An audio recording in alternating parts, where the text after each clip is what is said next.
Debate, Uncut and After Show. I'm your host Nathan Oakley, and if you are new to this channel, or you've not done so already, then be sure to subscribe. Hit the bell notification icon and join button if you'd like to become a Nathan Oakley 1980 channel member and keep up to date with the Flat Earth debate. If you would like to support the channel, there is a super chat that runs alongside each of these shows while they premiere, and there's also a Ko-Fi, Patreon, crypto and thanks button in the info box below the video. Speaking of Patrons, I'm going to do a quick shout out to all of you who do support me on Patreon.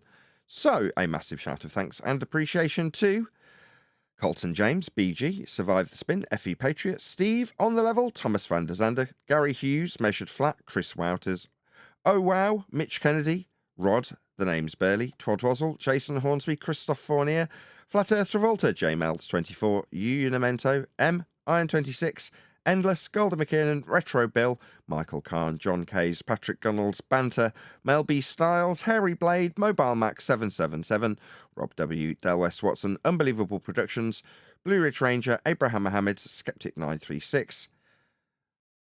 Why can't I see the rest of it? Texas Mike, Chow Yun Cat, David Wayne Foster, and Dank. So another massive thank you to all of you for supporting me on Patreon. With that, I'll hand across to whoever is in Discord and Google so you can enjoy their dulcet tones while I set up for today's live show. Not come out, but man, I hope Tyson just freaking retire, man. He's talking about another fight, bro. He's challenging his brother right now. I'm like, are you serious, dude? You barely made it to the ring, dude. Like, you want another fight now? God. Good morning, Nathan. Morning. Good morning. Yeah, we're just talking about a little bit of fights that happened over the weekend. Sure.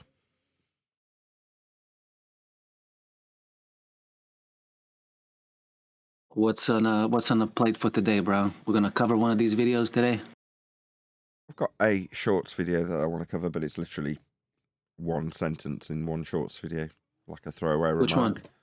I will get to it on the live show if nothing else comes up, because it's only, like I say, 20 seconds worth of material that we can cover. But You'll see why I've picked it, even though it's very, very short. But that's one thing that we might cover. But I'll save that. Unless have you got something? Yeah, it's nothing interesting, man. Just like one short video that I just posted right before you, and Essential Goat posted one that he recommends for today's review. So we got something. Okay, let's have a look. These are in Master B, right? Yep. Memes that flat earthers want you to believe. Oh, okay. Yep. With Google Workspace, you can create a Gmail account with your own domain and Nightly juicy memes, every day 2 a.m. British time. Checkmate, everyone. Checkmate, flat earthers. This is how Japan attacked Pearl Harbor according to flat earthers. Okay, and what was the other? You said there was one before that. The one right before that. I wanted to prove once and for all that the flat earth theory is stupid and it makes... This guy's annoying. Okay.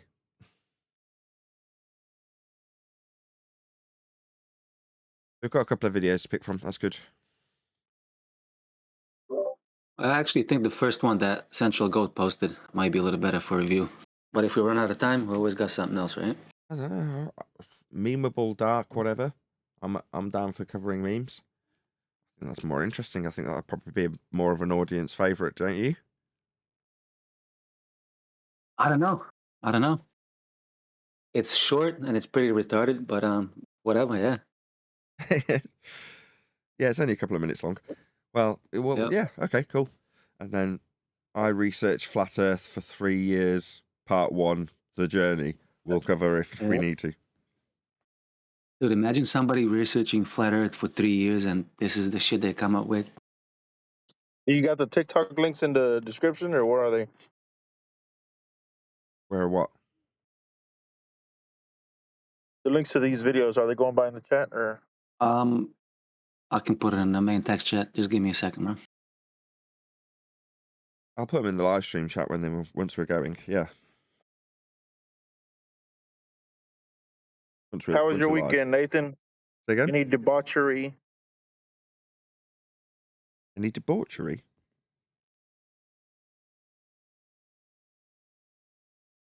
What?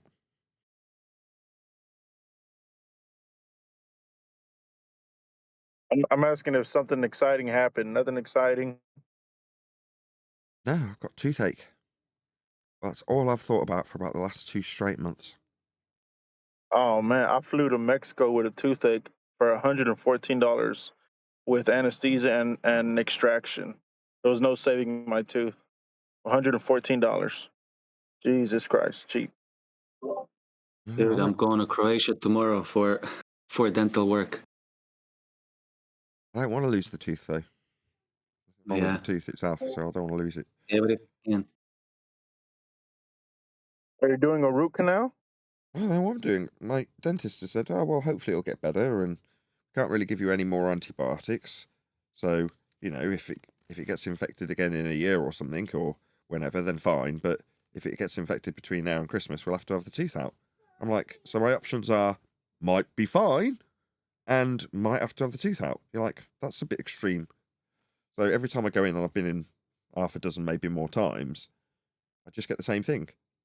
Same, oh, well, look, your gums are doing good, and good, and that's the other good. Okay, oh, well, that's very positive. Yeah, but if you have another Just infection, we'll pull have to it. have that tooth out.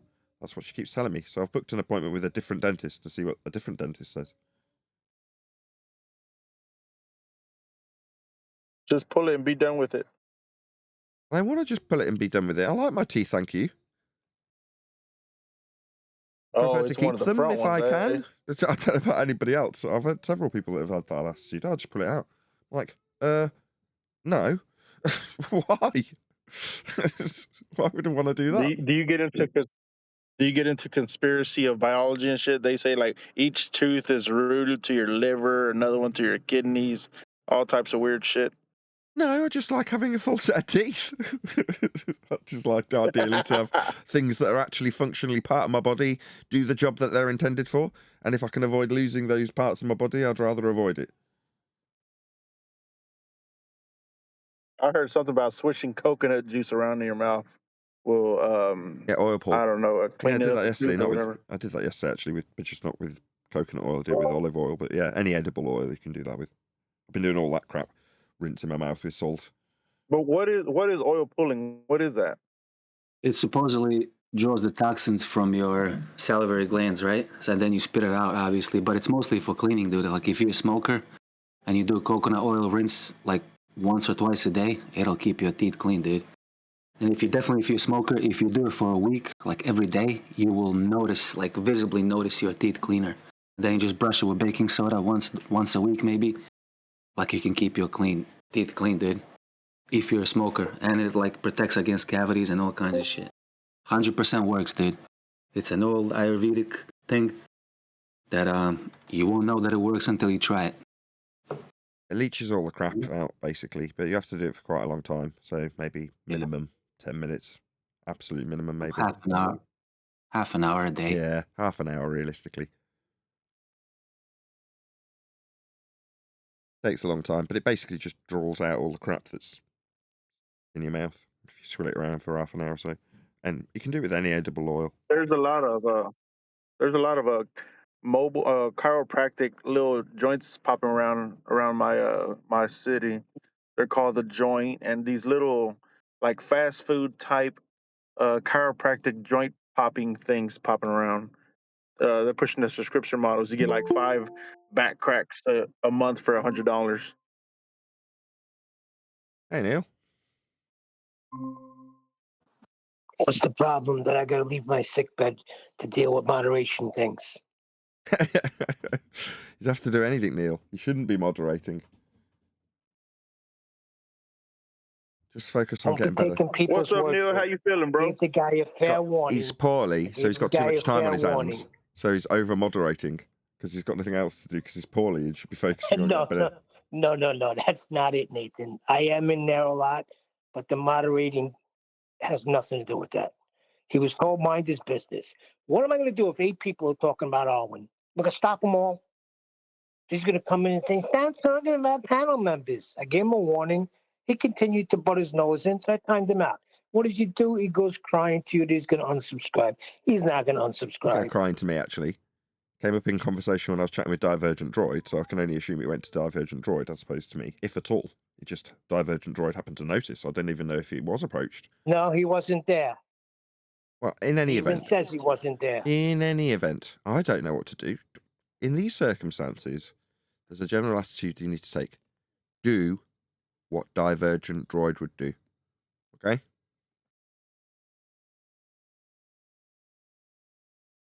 I don't know what that would be. Maybe ask Divergent Droid.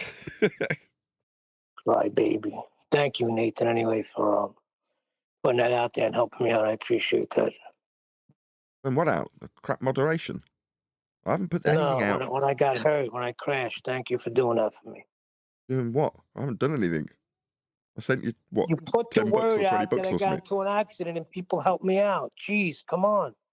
Oh, I'll put a little You're video really out. making me strain. It's hard for me to talk and you're making me strain. You shouldn't even be here then. Just go and get better. Just drop and go and get better. I was trying. I thought everything was fine. I get this freaking 5 paragraphs from Divergent Droid about a guy named PB. Okay. Divergent Droid's ace. See how concerned he is for the moderation of this channel. I'm not saying he's not ace. He is ace. But if you what the guy said, he's lying. I do I haven't time said, out he hasn't Rover when involved he me in talks this with crap. shit. He hasn't. Divergent Droid is considerate enough to go, this is something clearly that can be dealt with, right? And he's obviously on the case dealing with it. Good for him. Thank you for relieving me of this Divergent Droid if you listen to this after the fact. He's not here now. Good. But you shouldn't be concerning yourself with this at all, Neil. At all. I missed the show. It doesn't matter. Yeah, I get that, Neil. But just stop. Don't worry your precious little head about any of this. Okay? And then I have another bone to pick. Don't be picking any bones. I'm out of it, Just, I'm out what are of you it doing? for a little while, and you're just having 5-hour shows again. Isn't that good for you as you're sat watching them, presumably? No, because after 1 hour, I'm out. Okay. So what is it to become a member? $2. Just spend the $2. Right? You've got time on your hands. Become a member for $2. Why are you trying to ruin my little game of trying to get a free membership? It's fun to me.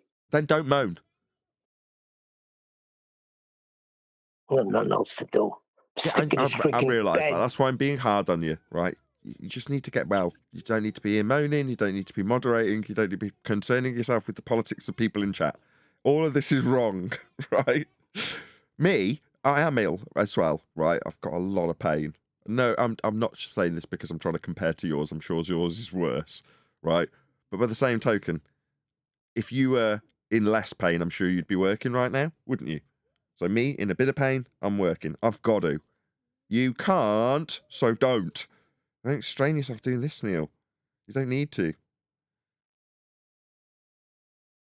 I Hey, was Neil, fine guess what we until I found read out that while you were gone? paragraph. Hold on, Gene. Just one sec. I was fine until I read the 5-page freaking article sent by DD. Yeah, presumably brought on by the fact that you're in there moderating with time on your hands, right? Giving it too much thought. That's the point. No, see, You wouldn't have got that, that's- Neil, if you'd just been focused on having a little listen to the show and getting better rather than trying to moderate because you're sat there doing nothing, which is understandable, but you're not well. Oh my God. That's not what happened in this case, is what Yeah, I'm it is. trying to tell you. Yeah, it is. Were you there? I've got. You're not familiar with the but for rule. But for the fact that you did something, this would not be a concern. Or it would be someone else's concern, Neil. Not yours, wouldn't it? You know something? A little birdie once said, stop listening. And you even said that. I trust my moderators. When people Okay. complain, All right, you pushed me into this. Given your condition, I do not trust you as a mod currently, Neil. I'll just make that black and white, right? I don't trust your judgment because you're poorly. Now, that's not me being harsh. It's not you personally. That's just true for anybody. If you want me to come out and say it, I will. I'm not bashful about these things, Neil. I'll just come out and say it. Yeah, you're not going to be a good moderator for me right at this moment in time. If you need to hear me actually say it explicitly, then I've got no problem just saying it to you. You don't have to like it either. You aren't well. Prove it. Prove it in the results. You see my moderation there. The guy jumped in a conversation that had nothing to do with him. I warned him twice. Yeah, you're But I having to will, deal I with will something. refrain from timing people out. Neil, you're having to talk about it. Validates my point immediately. Yeah, just get Oh, well. wait a second. So, all right, look, the injury has nothing to do with me laying on the bed, watching a show, and getting involved in the chat. Yeah, it does. Okay? No, it doesn't, Nathan. It does. Come on. You just need to be well. That's well in your temperament, in your mental faculties. Everything about you needs to be feeling good and relaxed and focused on getting better. That's it. Not, oh, well, my brain's fine. No, just relax, Neil. Just relax. Yeah?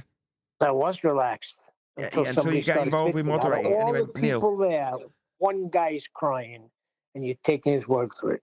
I haven't taken anybody's word for anything. I don't know anything about this, nor do I care, because beyond the show, I'm also sat here moaning at my wife and being stroppy with my kids, because I'm also in pain. Okay? So, just relax. Honestly, Hey, I'm TB, I know you're going to hear the show, TB, because you're not going to unsubscribe. Stop being a little crybaby. Mind your business. So after telling you, I don't, God. Okay, let's just stop dragging this out. Thank you, Neil. That's wonderful. Thanks for communicating with my audience like that. That's great. Thank you. I think I could solve the problem. Don't have any problems to solve other than getting better, Neil. Don't know how else to say this. Are we done? Just put a little bit more sedative in your pizza. Yes. Take some strong painkillers. While you were gone, we found out the Earth was round. Neil, you missed it. He's watching. What are you talking about, Gene? He's watching. Well, I'm watching. He's only watching an hour. So Neil, Exactly, Righteous. Exactly. You hit it right in the head. All I get is a freaking hour. You want me to send you $2 So, Neil, to become a member? Not the same when if I watch it without chat being there. But do you want me to send you $2 and then you can become a member? Nathan, no. Stop interrupting my game of trying to get a free membership. Even though my said theory already. went We're out the just going around window. in circles. Stop moaning about it then. All right. What proof have you got that Earth is flat? Measured flat, Neil. You haven't been gone that long, mate. That's not what I heard on 24/7 today. Oh, God. Tell us all about it, finally. Something on topic. Well, these guys were talking about the sun. And why is it light daytime in one part of the world and nighttime in the other part of the world? And I don't understand why that's not answered properly. I don't get it. Why don't they just tell them that Earth is measured flat the way we do it here and end the conversation? Half of the time, I think people do actually want to have the debate, or they don't know. so end the conversation and talk about moderation. Right, just I'm in too much pain to deal with you today. You're not allowed to use that as an excuse. Go away then. No. You think you've got cards to play here? No, you're just going to be sent on your way. You don't get to do that. Only I get to do that, Neil. Only you get to go. Okay, I see how it is. Well, Neil, just having a little bit of fun. I did want to ask, since you're back, did you talk about what happened already? Tell us what happened, Neil. Or tell us about your car accident. I tell you what, I relive it in my mind every day. It was the scariest thing that ever happened to me. I don't know what happened. That's the bottom line. Remember, if you listen to the shows back, remember when I tell you guys when I'm driving for a certain amount of hours, I start seeing things? Like I'll see a person walking across the highway, which is impossible because it's a highway. I thought I seen a deer. I swerved, and next I hit the freaking divider head on. You know, where the rails where they keep the highway separate from the freaking grass. But if it would have happened maybe about another 200 feet, I would have went right over the cliff. So it happened in a good spot, but I hit the thing head on, and everything else from there was like, I got disoriented because I flipped and was sliding on the roof. And somehow I got knocked out of the seatbelt and into the back seat, which kind of was good because it kind of protected me, but I felt everything crushing in on me. I was feeling my back while it was going on. My back was hurting immediately. And then I was at the point where, like, oh my God, this is not going to stop. I'm going to die here. And then I was just like, please, God, let this stop. And it probably happened a lot faster than what I'm remembering in my mind, but it seemed like it was going on forever. And I thought, oh my God, this is it. I'm gone. But I'm not. I'm still here. Did the flat Earth flash before your eyes? No, just my family. I was like, I want to get home. I want to see my wife because I was trying to get home to see my wife. It's an anniversary. Been gone for a month, over a month. Just sucks, man. Now I'm back in square freaking one again. No car. So were But you you know what? fatigued or what? Your eyesight was strained or what? I was driving for about 8 hours, so I just missed the exit too. There was exit 102. I was going to get off, but I couldn't get over. I was like, damn, because I wanted to get off there. I wanted to get off because I had that was about 8 hours I'd done, and that's usually when I stop, go to sleep, and start a few hours later. And then the And next thing what kind of was vehicle was an this? The explosion. van, a truck, or What's that? You're ruining this, Gene. Just give What us did the you ask rest. me? Go on. So you thought you were going to be driving 8 hours. You planned to come off on a certain exit. You missed the exit. Right, I missed it, and then the next thing was the explosion. That's what I call it because everything just exploded. Thank God for airbags. Thank God. I guess that's what freaking because the car's in shambles. I sent a few pictures. I don't know if you've seen them. Yeah, I saw him. man, you suck at Yeah, telling this story, Neil. Was this a company vehicle? Was this late at night? What was happening? my vehicle. I work in the city, so I've been there for 5 weeks. Monday was going to be our anniversary, November 4th. So November 1st, I think it was Friday, I started to come home right after work. Probably didn't help that the night before I worked a double shift, but I got good sleep. I did. And Well, are you the hauling day it building happened, materials? Are you? just relax with the questions.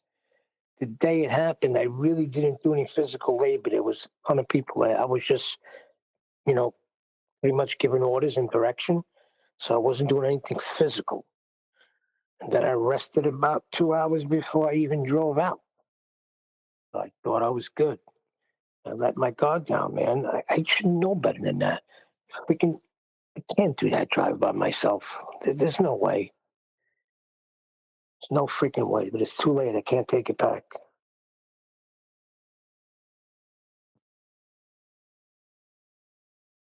Now we're asking you, Gene. Now. So many questions. I mean, goddamn. Was this a company vehicle? Is this were you No, loading materials? Were you hauling materials? Was this day? Was this night? Did you see a person? People on the highway happen a lot over here in Texas. They usually get hit. no, I didn't see any. I thought look, I don't know. I may have freaking dozed off. I don't know. I remember seeing the highway. I remember everything was just like it is very dark on that highway 81 South. That's one thing. It's two lanes and it's freaking dark. What Real car is it? dark. What kind of car? I've got the pictures up. So it's not a company car, it's my personal vehicle, but I did have my tools in there. And that's a miracle in itself. I had tools in a bucket, that a knife, one of my blades didn't come flying out and kill me. The tools were all over the highway. Then I was like, so now I go in to try and get my, I, oh, that's what happened. I couldn't get out of the car. I didn't know where I was. I'm like, nothing looked like it's supposed to look because I was upside down and in the back. Now I smell gasoline and I'm smelling smoke. I'm like, oh, here we go. I'm gonna freaking die in this car.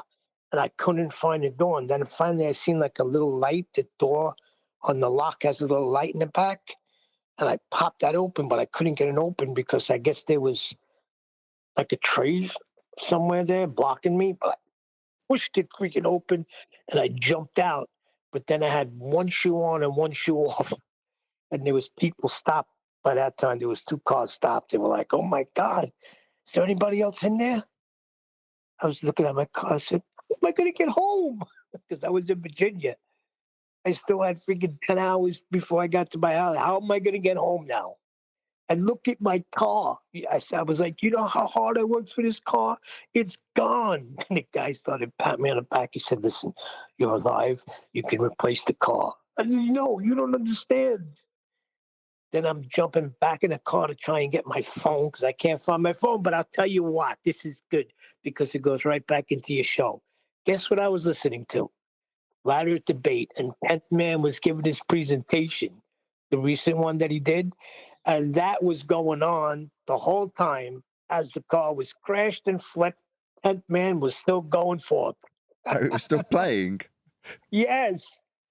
But I couldn't Oh, find so the the car's phone. all mangled upside down before, because in the pictures it's the right way up. So presumably someone came along and righted it, right? Yeah, that's when I picked it up from the tow. Oh, that's somewhere else then. Oh, I see. That's why it's in some farmyard or something. Yeah, that's where I picked it up from. I had to But get my while it's personal upside stuff down out of and there. they're saying, "No, don't worry. You'll get another car. At least you're alive." In the background, it's talking about Audacity AI or whatever it's called. Yeah, exactly. That man was still going. Whatever show you were playing Friday, November 1st, that was 2014. I'll never forget it. The show was 2214. Yeah, that was the show. That was the Friday show. That was probably the week before in politics. And then 10th Man gave his presentation. That's what I was listening to. Yeah. Cool. But anyway. Well, thank you for sharing your story. Always exciting to hear a car crash story. Sucks. Can't get the image out of my head. In time. I'll get better. I got a better one, Neil. I got a better one. I was a little Yorkie I had got ran over, so my father took it to the vet nearby. Me and my sister hopped in a SUV she was driving. It started to rain. We were turning. She took a turn at about 45 miles per hour. We crashed into a gas pump, a corner gas station, a petrol pump, whatever you call it. Yeah, we crashed into that. No seatbelt on. I threw my sister out. Told her to get out. She was conscious and everything. Told her to get out. I think I put my knee up to brace myself. I had a dislocated knee, but I didn't care. I just wanted to get my sister out and cuss her out, because she fucking crashed. But it was all good, but no flames, nothing. But it's a fucking gas pump, 40 miles per hour. You'd think that bitch is gonna blow. No swearing. Yeah, scary. That's the key word, Gary. I mean, I've been in accidents, and the whole time I'm like, all right, stop so I can get out. This one scared the living shit out of me, Nathan. Yeah, I've been in one accident like horrific. that. Flipped a car on the motorway. Tire blew out, went sideways, flipped over. Boss following me. And because there's a whole group of people that have pulled over because they've watched it happen, they're all saying, "Oh, I thought you were dead." So when you hear people say that, you're like, "Oh, I'm all right." And then you kick your way out of the car, climb out the window, as the case may be, and then look at the car and go, "Holy crap, why am I not dead?" Yeah, now picture that smashing right into the beginning of the metal rail. It's like a big square iron freaking beginning of the rail. I hit that, and the cop said you hit that and immediately flipped, and then just proceeded to on your hood go across the railway into the bush. Because the good news is another 200 feet, you would have went over the cliff, and I wouldn't be talking to you. Right. Kind of embarrassing though. No other, just a single car accident. That's kind of embarrassing. Well, I don't know. But for me, it was a tyre blowout. So you're doing 70, everything's normal. Next thing you know, you lose all control of the car no matter what you're doing. And then it hits the guardrail, you flip over, you know. At that point, for me, it's just let go of everything. And no one has hit me. I've not hit anybody. The car's just defective. It's got a defect. There you go. Okay. Brand spanking new cars suddenly flipping over in the air. You're like, glad this isn't mine. Glad it's brand new and has got the most up-to-date safety features in it. Yeah, I'm actually glad that it was Yep, just that was me your and not first thought. anybody else. Yeah, you don't want anybody else because the more people in there, the more likely someone's going to get injured, right?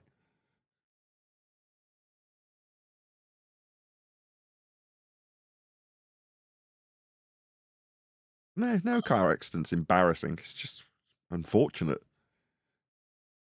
Yeah, it sucks. And on top of it, in Virginia, they give you a ticket for reckless driving and failure to maintain control of your vehicle. The only thing they won't is if you hit a deer.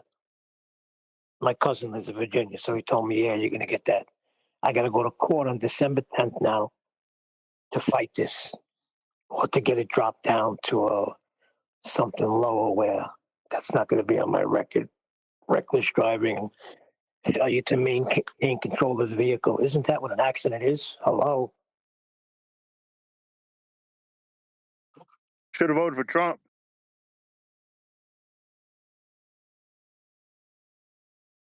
They don't call I them didn't get accidents. that. They call them collisions or incidents. Road traffic collision, road traffic incident.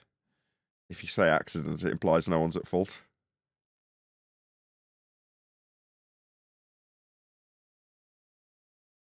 So they only said the word accident to you, that they called it a collision.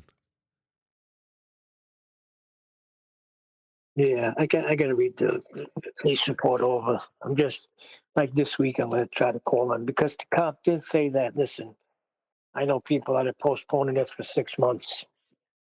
It is a quick court date, but you can call them and reschedule it. That's what I'm going to do.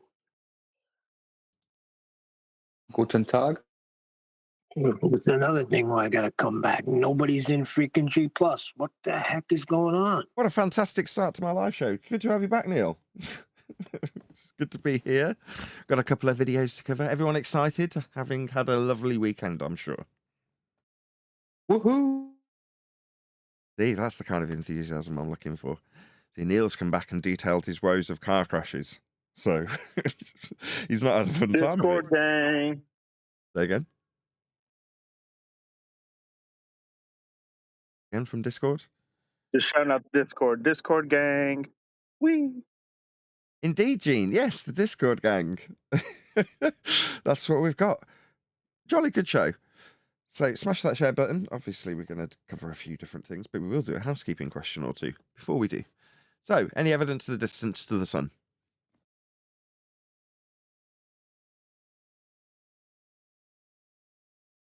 You need half of that. No, they need half of that. Distance to the sun isn't possible as far as I can fathom.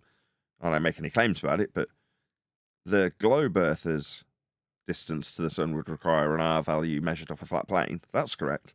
They need an R value. They being globe believers, right? Right. But even then, that would give you an inferred distance as opposed to a measured, validated distance.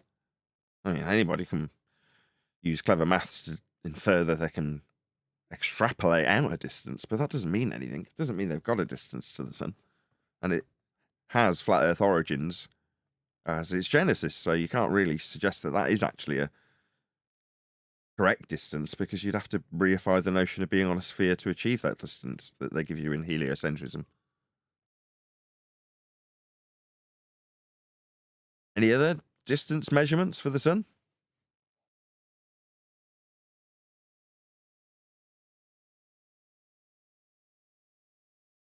Any evidence you can have pitch data on a globe?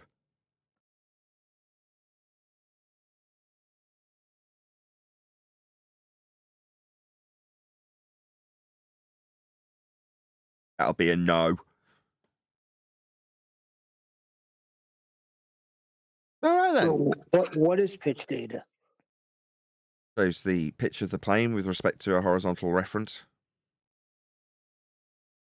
So how could you be asking for evidence of pitch data on a globe? That's an impossibility. Correct. Correct answer also. Yeah, you can't have pitch data on a globe, like a horizon. You can't have a horizon on a globe. Things are incompatible. But hold on, Nathan. Don't you know everything moves together, with the atmosphere? So, pitch data still with respect to a horizontal plane of reference. Heights and altitudes are described with respect to sea level. Pitch is described with respect to horizontal. Everything to do with flight has its references regarding surface level, eye level, parallel with it. Heights, altitudes, pitch. It's all with respect to a flat Earth. That might be the correct lead into the video that we'll cover today.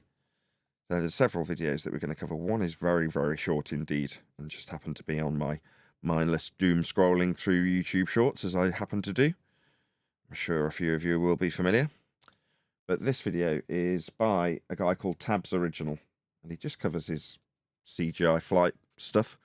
But it was interesting because it's about flight, regardless of it being simulated flight, as you can probably see in these upper shots, where he's showing what he's pressing on his little sim rig that he's got, which is very cool. Probably why I'm interested in it, right? Technologically speaking, it's cool. And I like that kind of stuff. Until he mentions flat Earth, then he's going to get ripped a new one. We'll see how the panel react to what he says. Computer-enforced G-limit with the paddle on the front of my stick. I keep the stick full aft while hoping the F-15 overshoots and tries to slow down with me. The flight is now somewhat neutral, as the F-15 is no longer on my 6.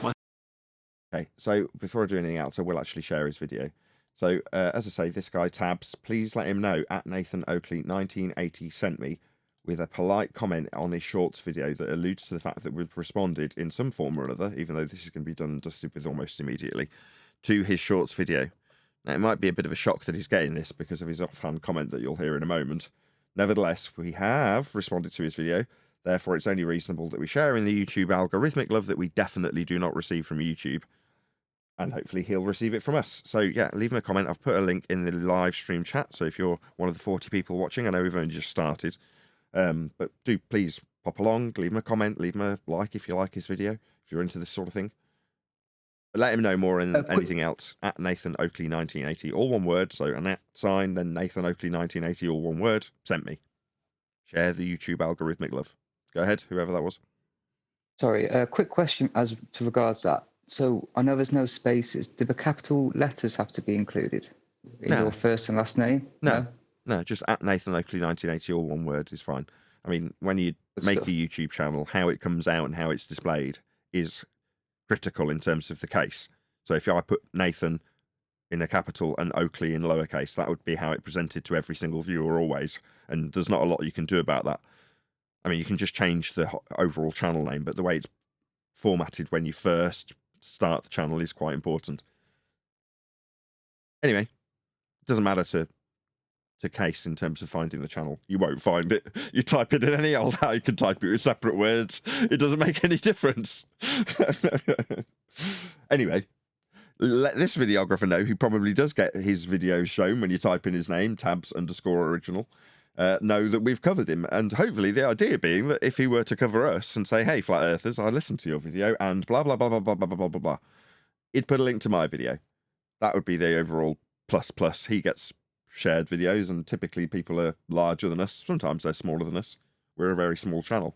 But, you know, there are occasions where there are smaller channels that we do cover. In this case, I have no doubt that he's probably bigger. I have no idea, actually, how big this channel is. He might be 100 subscribers. He might be 10 million. I have no idea. Either way, we'll get through the actual video, because obviously people are now presumably wondering why I'm covering this. So My Hornet can now channel its inner flat earther by being very slow and ignoring physics. I can't quite pull my nose up enough and discover that friendly support has arrived, but nearly takes us both out in one burst. Luckily, pull your nose up. Oh, channel your inner flat earther to use a horizontal plane of reference plane and a description that could only have a horizontal plane of reference describing it. That would be up. So when you pull up, if you're a ball-believing numpty, you'd be pulling out with respect to a curved surface. There is no up on a globe. You need a horizontal plane of reference. When you describe your altitude in your aeroplane, your altitude, both planes have got altitude meters in them. Altimeters, I should say. And they're both referencing the same flat plane. for their height above it. They've both got a description above sea level for both planes. Yeah, none of your targeting would work if you were both calculating for distances that had curved surfaces and a surface level, surface curve to describe them from. No, you don't do that, though, do you, in a plane? Even in your sim, you still got surface level and a height above it. Now, we, for practical application and more realistic demonstration of a Earth that's flat as opposed to simulated flat, which yours will be simulated flat, our reference is from the NTSB and is pitch data, which shows the angle of the plane with respect to the horizontal surface. It's always horizontal. You're describing an angle. Same with the height above surface level in feet or meters. It's described from surface level that's flat. So pitch data, NTSB, height, altitudes, it's all with respect to a flat Earth. Earth is measured flat for flight. There's no exceptions. So when you say you channel you're in a flat earther, it's flat for everyone. All of your measurements in your sim will be with respect to a plane of reference to give you this description you used. To take evasive maneuvers up, you'll need a flat earth for that up. Stop using flat earth terminologies if you're going to demean a flat earther by suggesting that you're channeling one, not in sarcastic terms. Meanwhile, your Earth in this game is flat because it's trying to simulate reality, which is flat. To have any of the terms and descriptions of height and pitch. That's all I've got to cover on this particular video. So that's it. Please there's nothing else to add. I'll play a little bit more just so you can hear a bit more, and you might actually enjoy sim fighting. I certainly enjoy his videos when they've come up. I have actually watched them to see if it's his evasive maneuvers and whatnot. But I have put a link to his video, so please let him know at Nathan Oakley 1980 sent me, even though it was only a offhand comment from him, channeling his inner flat earther. Oh, well, now you've got more flat earthers coming to your videos. I suppose no news is bad news. There's no such thing as bad publicity. But it's useful for me to point out that we've got actual, useful, tangible data from the NTSB that shows pitch that we reference in terms of the angle of the plane with respect to a horizontal reference, which it absolutely is. Something we've been trying to attain for many years and told that it would cost hundreds of thousands of pounds to attain by pilots. One called Wolfie 6020. Oh, you won't ever get this data, and it's not even relevant if you did. And when we did, it shows Earth is flat, measured, like everything and every reference always. Anyway, that's Tab's original video. You'll have a couple more seconds out of me, or him. Luckily, my Hornet has more self-preservation than I do, and reminds me that trees are about to enter my intakes. This has very exciting stuff. So yeah, check out his video. Hopefully you've all toddled along, even though there's only 60-odd people, 63 people watching, as we've not long been live streaming. But yes, we have got other things to cover today. What do you all make of that? I know it was only an offhand comment. Another condescending gamer. Add it to the pile. His attitude is separated from the actual references and useful nature of the game in terms of how it functions. And it's a sim. It's supposed to be replicating reality. It's all flat. But yet it's separated from that mentally. He can, demean the thing that's functionally useful in his sim? I don't really get it.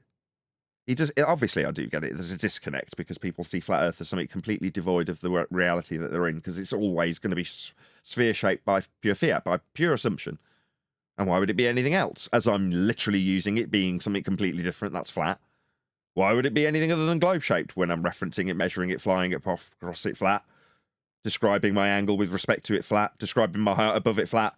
Why would it be anything other than globe-shaped? Is that going through his mind? No, he doesn't connect the two like I've just done. They're separate, according to him. So when he talks about channeling you're in a flat earther, it's got nothing to do with the game. It's just some horrible comment he wants to throw in to be demeaning sarcastically. Any other comments? Not, we'll move on. I've got something else to cover. These are flat earth memes from how do you say that? Memendale Dark. Okay. Well, either way, I'll share this link as well. So please let this videographer know. Now, this guy's definitely got a lot more subs than us, 296,000. Let him know, like you have just done with that Tabs guy. at Nathan Oakley 1980 sent me with a polite comment that just alludes to the fact that we have covered their video. Right, anybody got any comment on this? I don't know who, I can't remember who shared this. Owner, who shared this? Mighty Mush. Mush, you're about. Server deafened, so he can't even hear me appealing to him. So we're not going to get a preamble on this one. Oh, that's a shame. So consecutively, I'm sending you elsewhere, which isn't necessarily a good thing to do as soon as you've gone live. But there we go. Such is life. I've put a link now, and obviously the numbers of people watching has dropped by about 20. Good, because 20 people have toddled along and let this person know at Nathan Oakley 1980 sent me. They all know the drill. Thank you, everyone who does this. I really do appreciate it. But whether or not this is useful, I don't know. But we'll get a general gist of what this guy thinks are worthy memes to explore with regards to the terminology, which is flat earthers, and what they want you to believe. So the name of the video is Memes Flat Earthers Want You to Believe. Okay, so we're immediately into a stereotyping fallacy just by the pure title of it, but we'll get into it anyway. Pearl Harbor, Japan. Hold on. Yeah, Just say that memes are very fun and they're a way of conveying your message with a good sense of humour. So I'm looking forward to this. Okay, so it says this is how Japan attacked Pearl Harbor according to flat earthers. This is a Mercator projection. The transverse Mercator projection is a projection that comes from a globe and is rolled out flat. That's why it's presentable on this screen as flat. But it's a globe projection. Now, the globe that it's projected from has its measurements, specifically for latitude and longitude, measured with respect to a flat plane to plot out the globe. So you measure Earth flat, plot the points that you measured onto a globe, and then wrap a cylinder around that globe, cut it down the middle and roll it out flat. That's what this is. This is a Mercator projection. So, according to flat earthers, no, I could spin this the other way and say, according to globers, this is a globe projection. I mean, it is ipso facto flat,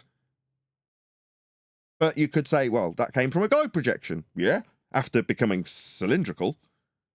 But prior to becoming a globe and after becoming cylindrical, it was measured flat to create the globe, to put onto a cylinder, to roll back out flat. So, no, I mean, this might be what you perceive flat earthers to say the world functions as, and it might make for an amusing meme, but this is a globe projection. It's called the Mercator projection. Transverse Mercator projection. The globe. That's not a globe. So that is the 2007 blue marble. It's photoshopped. Because it has to be. So what do you mean, the globe? No, that's a photoshopped, self-confessed image created by some dude. But if these are memes that flat earthers want you to believe, well, then the idiot flat earthers don't know what that is. Self-confessed CGI, made by Photoshop. Foundation for evolution. The Big Bang. Atheism. Alien seeding. Wait, the Big Bang? It's the first law of thermodynamics violation. Alien seeding? As in aliens in this context in an area of sky vacuum that violates natural law? Like those sort of aliens on soil in the sky? No, in reality, there's no soil in the sky, but in your world, there's a violation of natural law, second law of thermodynamics being that law that it violates. Empty area that gas on your photoshopped blue marble image would disperse into in line with entropic law. So you've got a second law of thermodynamics violation, gas not dispersing into sky vacuums, and a first law of thermodynamics violation in the form of the Big Bang. Just in this meme that flat earthers think. There's nothing flat earth in this. It's just multiple laws of violation. Laws of thermodynamic violation. Paganism and the occult, the New World Order, and satanic world control. I don't go on about any of these things as a flat earther. Me talking about how Earth is functionally and usefully flat has got something to do with satanic world order. What? Who here? Raise your hands. Am I surrounded by Satanists and I was unaware of it? Hello? This is apparently a stereotype that applies to all of us flat earthers here. Who here has been babbling on about satanic world control? Come on, it's one of you. I know it is. Must be, for this stereotype to make sense. I was at a party a few years ago when the guy was talking about in the corner. Does that count? Was he a flat earther? Well, wait a second. No. Wait a second. Every Christian would apply for that. Excuse me? Nathan, every Christian would apply for that one. Would Right? apply? As a Christian, Christians know that the God of this world is the devil. So Shout out to all the flat earth Muslims. What's your point? well, it was an answer to your question. I'm saying, does this represent flat earthers as a stereotype? You're saying, well, one specific subcategory within flat earth it does apply to. So it's not a reasonable stereotype then. Oh, all right. Well, I just thought I'd chime in. You do babble on about satanic world control and paganism. Well, and no, the I occult. I talk about that when I preach the Bible and I talk about God's word. I'm an FE guy talking about what God's word says, right? So do you ever talk about New World Order? Yeah, not really. This is definitely an unfair stereotype even for you, the Christian. Oh, I'm just saying. The Flat Earth. What's this? The Flat Earth Society pizza pie azimuthal equidistant projection, also in a sky vacuum surrounded by a dome. Who's been claiming this? Garbage that I definitely don't claim. This is also a globe projection, azimuthal equidistant in nature. Also a conical projection from a globe that also came from flat Earth measurements as its genesis. So you project the flat Earth angle measurements taken from a flat plane, from a flat surface, onto a globe, and then take this conical, it's described as azimuthal equidistant, projection. So you've got a flat map that's come from a globe that's come from flat Earth angle measurements. And you're saying that that's something I would claim with a dome over it? It's a map with a dome over it. This is ludicrous. Described in the Bible. Validates the Bible. Scientifically proven. Category error. So you're talking about idiots. Not even your stereotype works because it's a category error. You can't have a scientifically proven azimuthal equidistant map. This is stupid. It's not a category of science in the first place. But even in your stereotype, you're saying that we claim a map with a picture of a dome over it is something that could be scientifically validated. Outrageous. Points to God alone as creator. Blows Satan's deceptions wide open. Now do you see why they... Shout out to my Rastafarian flat earth brethren.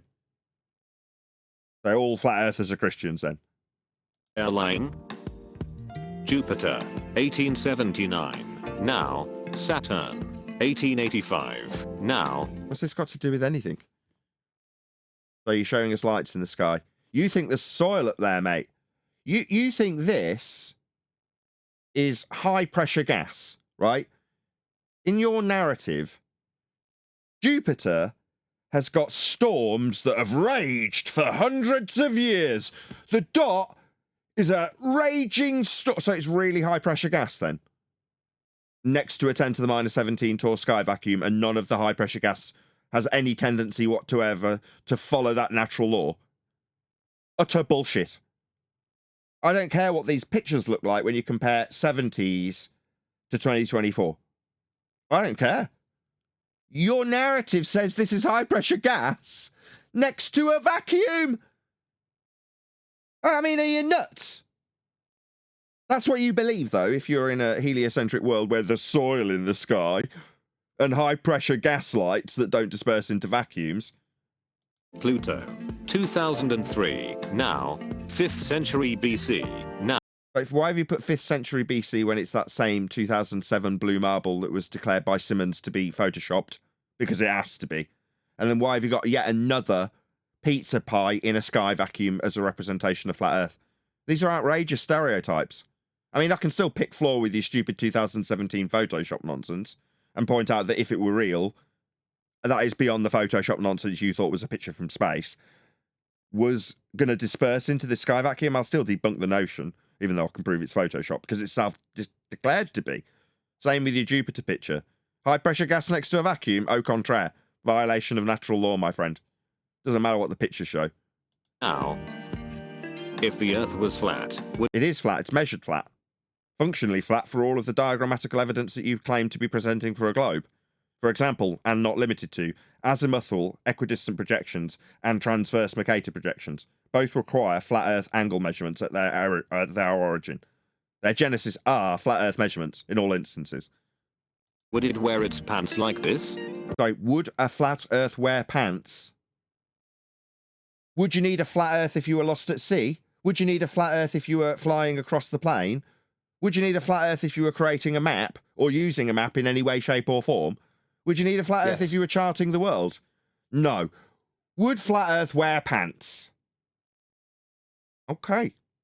Go ahead. What a moron. These are memes. Yeah, what a moron, eh? Whoever made this meme is an idiot, yeah. But that's the level of idiocy that we are dealing with on the opposing side.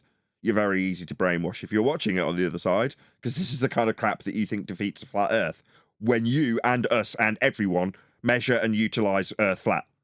For every example you'll ever show for any measurement ever. Or like this? If Earth isn't flat, why are... If Earth isn't flat, you'll have no globe to claim, and Earth won't have any functionality that could be measurable ever.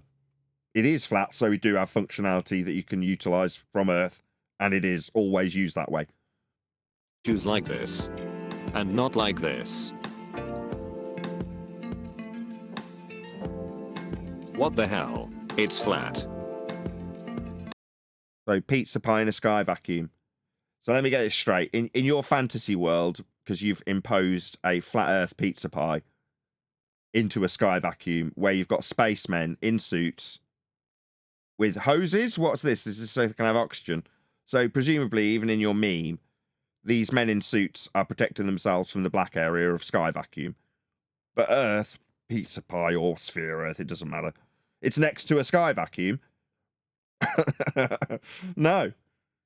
It just highlights how absurd your rhetoric is, because you're the ones with a sky vacuum, not me. Satan's globe Earth lie. The big...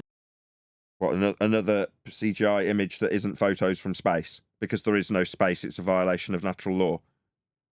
But it's suddenly Satan's globe Earth lie. Okay. So, shout out to all my Sikh flat earthers out there. Big Bang and even... Sikhs have Satan as well? Maybe they do. Evolution explained life. You were an accident. We evolved from primordial soup. We are specks in the universe. It's all globe Earth rhetoric. Some people are more valuable than others. That is all globe Earth rhetoric. They're coming from a primordial soup. No, total bollocks. Also a first law of thermodynamics violation. The very existence you've already covered with Big Bang is a first law of thermodynamics violation. In that rhetoric, you are an accident. That's just a fact. Now, in reality, the ontological primitives only have one outcome. You can either violate the first law of thermodynamics and assume there's a Big Bang, or accept that there is an external entity that created us. Ergo, not an accident. I can justify that. I can prove it with laws of nature. Now, in your world, our world came into existence by violating the very laws of existence. That's your world with the Big Bang. Okay, that's stupid. But as a result of that stupidity, you've got things like this. You know, you being created from soup. Okay. Accidentally created from soup. Okay? Utterly absurd. Foundation for the New World Order. Well, to give him a little bit more of credit, New World Order claims. Go ahead. To give him a little bit of credit, he is smart enough not to put his real voice and face to this crap. Maybe. You are worthless. These are all globe Earth rhetorics. You are but an insignificant speck of dust that came from a chance, an accident, violating first law of thermodynamics. Therefore, you're worthless. That's what they want you to believe. But it's titled Satan's Globe Lie. It's like, no, that is genuinely what you guys have to believe on a globe. You're but an insignificant speck of dust in an ever-expanding, massive expansion of sky vacuum that the gases we breathe don't fill, in violation of the second law of thermodynamics. God's flat Earth. Creation is... Sorry, God's flat Earth is an azimuthal equidistant globe projection, is it? I don't think God would have made it into an azimuthal equidistant globe projection that has its origins in flat Earth angle measurements to the stars. I'm thinking no. The only explanation. I see. Other than the fact that it's a azimuthal equidistant globe projection with its origins in flat Earth angle measurements to the stars, I'm going to go with no. We are incredibly valuable. The Bible... I am. I will say that. I am incredibly valuable. Me. I'll just speak for me. I'm 100% sure of how valuable I am, and there's no other scale other than 100% for me, personally. You know, equal value, wife. and children. That's it. They've all got 100% value. Very, very, very valuable, right? In the pre-show, we were talking about the value of Neil's car versus the value of his life. One has 0 value. The other is infinitely valuable. The Bible is 100% true. We live on... Sorry, only the Bible is 100% true by comparison to you and your satanic misrepresentation of a Earth that is just heliocentric in all the descriptions. No. Shout out to all my Buddhist flat earthers out there. On an unmoving firm foundation. You were created by God. God loves you. Oh, both of those sentiments are both nice though, and there is definitely an external creator. If you think the Earth is flat, it's not a thought, it's not a belief, it's a fact based on its measurements. If you want to believe the Earth is a globe, you must accept it's measured flat, because that's where the genesis of the globe comes from. So you can't have a globe Earth unless you accept that Earth must be measured flat to create it. Is your brain flat too? So that's your side of these arguments with your memes then, globe Earthers of the world. If you think the Earth is flat, is your flat brain in order, functioning correctly? What a wonderful argument. Earth is measured flat, ladies and gentlemen. This is what you've got. This is your general run-of-the-mill numpty globe believer standard. This is enough for you, isn't it? If you're one of those people that this is enough for, good for you. You're an idiot. The Earth is round. Round and flat aren't mutually exclusive, but suggesting that the Earth is a sphere will have its genesis measurements in a flat Earth. Or on a flat Earth. The Earth is flat. The Earth is a cube. When you've been roasting these flat earthers and suddenly they put a bag over your head and you... When you've been roasting these globe believers and not having to shove a bag over their head, just showing them where their globe Earth measurements originated. Of course, I can say that without having to have a fake voice. You hear one of them say, take him to the edge. The edge? What edge? One stereotype edge that you've invented for us on our behalf, right? Take us to that edge. You've got an edge on a globe. It's at 1.2 times the square root of the observer's height in feet in your Earth curve mathematics. It's called Earth curve. We debunked it in 2020. Distance to horizon beyond the geometric limitations at 1.2 times the square root of the observer's height in feet. Black swan. The Earth is not a sphere. The horizon is not Earth curve. An edge that you had boats falling over. But yet you need to attack us with this. Take us to your edge. Which one? The one's boat fell over when you thought it was Earth curve? Yeah, that's been debunked. It was debunked in 2020 by the Black Swan. Your edge, not mine. I don't have one. The Earth is actually a donut, and the reason the sky... Why would anybody suggest the Earth is a donut? This is idiotic. ...is blue is because you see the ocean above you. Because if you're 12 and you start a YouTube channel, you get 297,000 subscribers. Because YouTube love dumbing people down. YouTube wants you to be stupid. 100 people watching this. You're among the privileged few that have had this channel and its content shared with you. Lucky old you. You are in the minority of minorities. For the rest of YouTube, the majority, they want you to be stupid. Me talking to Flat Earther. So you're a dunce. You think you're talking to a brick wall if this is the scenario. If this is a globe believer, yeah, I'd buy it. This is the first one I agree with. A globe earther thinking he's talking to a flat earther is talking to a brick wall. Because in his mind, there's no communication actually happening. He might as well be talking to a brick wall because he's not going to listen to a single word I say as a flat earther. He's going to say what he wants to say to the wall. And if the wall responds, he can't quite believe it. He'll have to repeat it. Flat Earther. No, gravity is fake. But why would a flat earther be talking about gravity? Gravity is fake. Well, it's not fake. It's conceptual. As in pseudo-Riemannian. Pseudo being the most operative word in terms of your globe Earth rhetoric about a non-force, a bent fourth dimensional space-time. Can you show it me? Oh, you can't? I mean, you could call that fake if you're going to suggest it's something that's real, and you can't show it in physical terms because it has no physicality. It's a bent space-time. But what? This is an outrageous suggestion that a flat earther talking about your globe Earth belief in a concept called gravity. I'm a flat earther. I've got no need to talk about this stupid nonsense that you believe in. This is your belief. You mean globe earther barking gravity at a flat earth. That's what you actually mean. Because it's not my claim, it's yours. General relativity, yeah. General relativity, yes. Is that enough? This is what they want for you, general normie numpty. Is it an expansive description of why general relativity is... It's not even that, it's just a yes. General relativity, yes.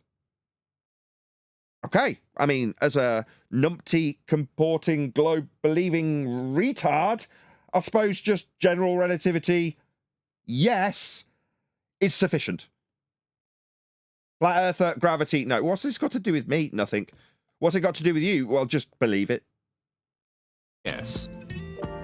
If the Earth is flat, explain how time zones work. Flat Earth. What time zones? What derivative angle measurements to the sun? You'll need a flat Earth for that. Maybe we can derive some concepts like time from those angle measurements of the sun in terms of its movements. Maybe we can utilize the analemma. Maybe we can do a lot of things with flat Earth measurements. But everything else that's to do with time is merely conceptual. The time isn't something you can give me a bag of. It's not a real physical thing. It's conceptual. Now, you can talk about the movement of the sun and measure it with angles, but you'd need a flat Earth for that. So time zones, what these conceptual lines that don't really exist, that we've arbitrarily constructed and distorted the South massively with. You think they prove a globe, do you? Au contraire, you'll need a flat Earth for them. Earthers. When you were looking... Right, that was your argument. Picture of a cat. We're nearly at the end of these. These are all awful. For a recipe, but ended up browsing for 7 hours, and now the Earth is definitely flat. When you're looking for a recipe, but ended up browsing for 7 hours.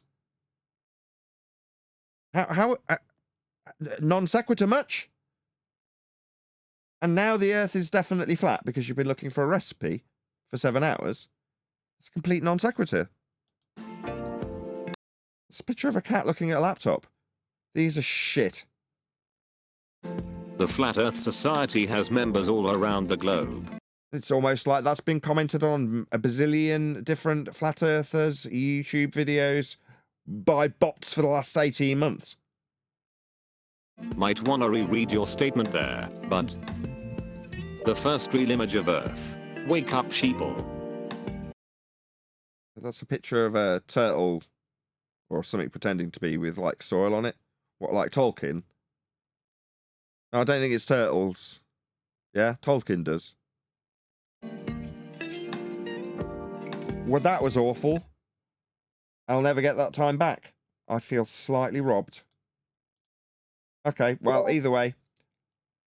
Let the videographer know. I'll just do my call to action, then I will open it up, I promise. Please let the videographer know, which is Memendel.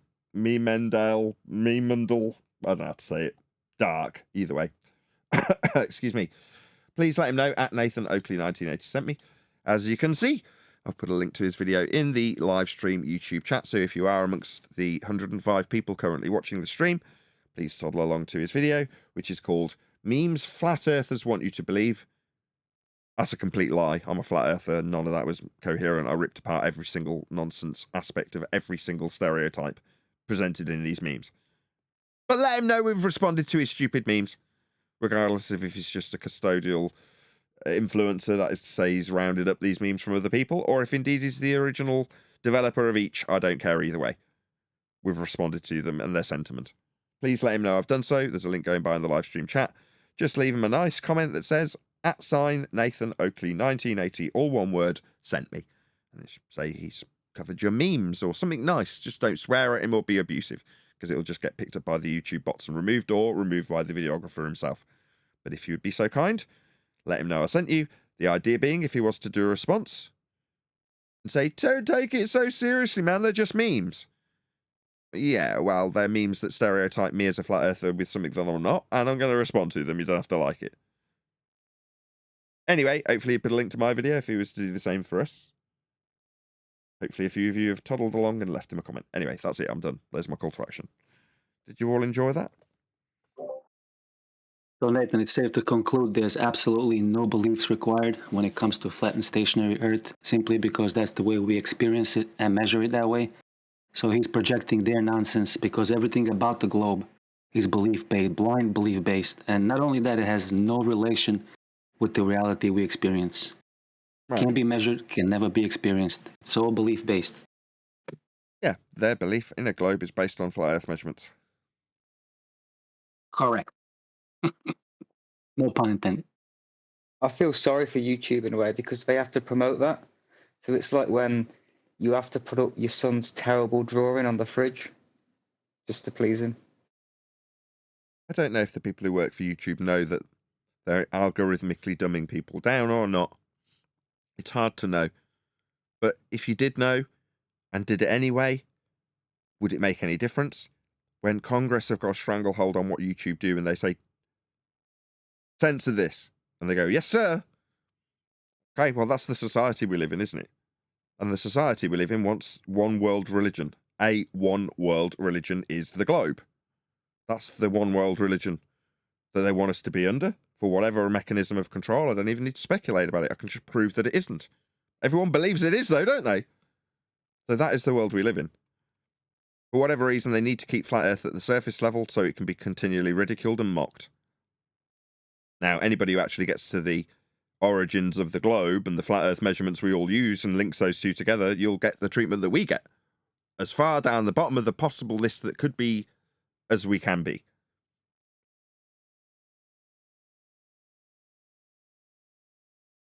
Any other comments? But yeah, sad for YouTube that they've got to dumb society down. Oh well. Preferred content is what will make you stupid.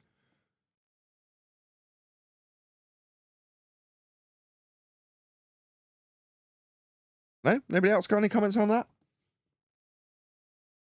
Come on, Discord, help us out. Not very busy in Discord today. There's only half a dozen people in there. It's Monday. Christmas is approaching. Most people should be working. What, working towards those Santa Claus gifts? Being ripped off, yeah. Okay. I like giving my kids presents at Christmas. So when was the last time a single glober provided, even attempted to provide a proof of the globe, as opposed to trying to talk shit about flat Earth and try to demonize flat Earthers? Does anybody remember when was the last time anybody provided any evidence for the spinning globe in the vacuum? Whenever it happens at the moment or in the last year, they've been immediately taken to the origins of the flat Earth that is required for them to make those claims.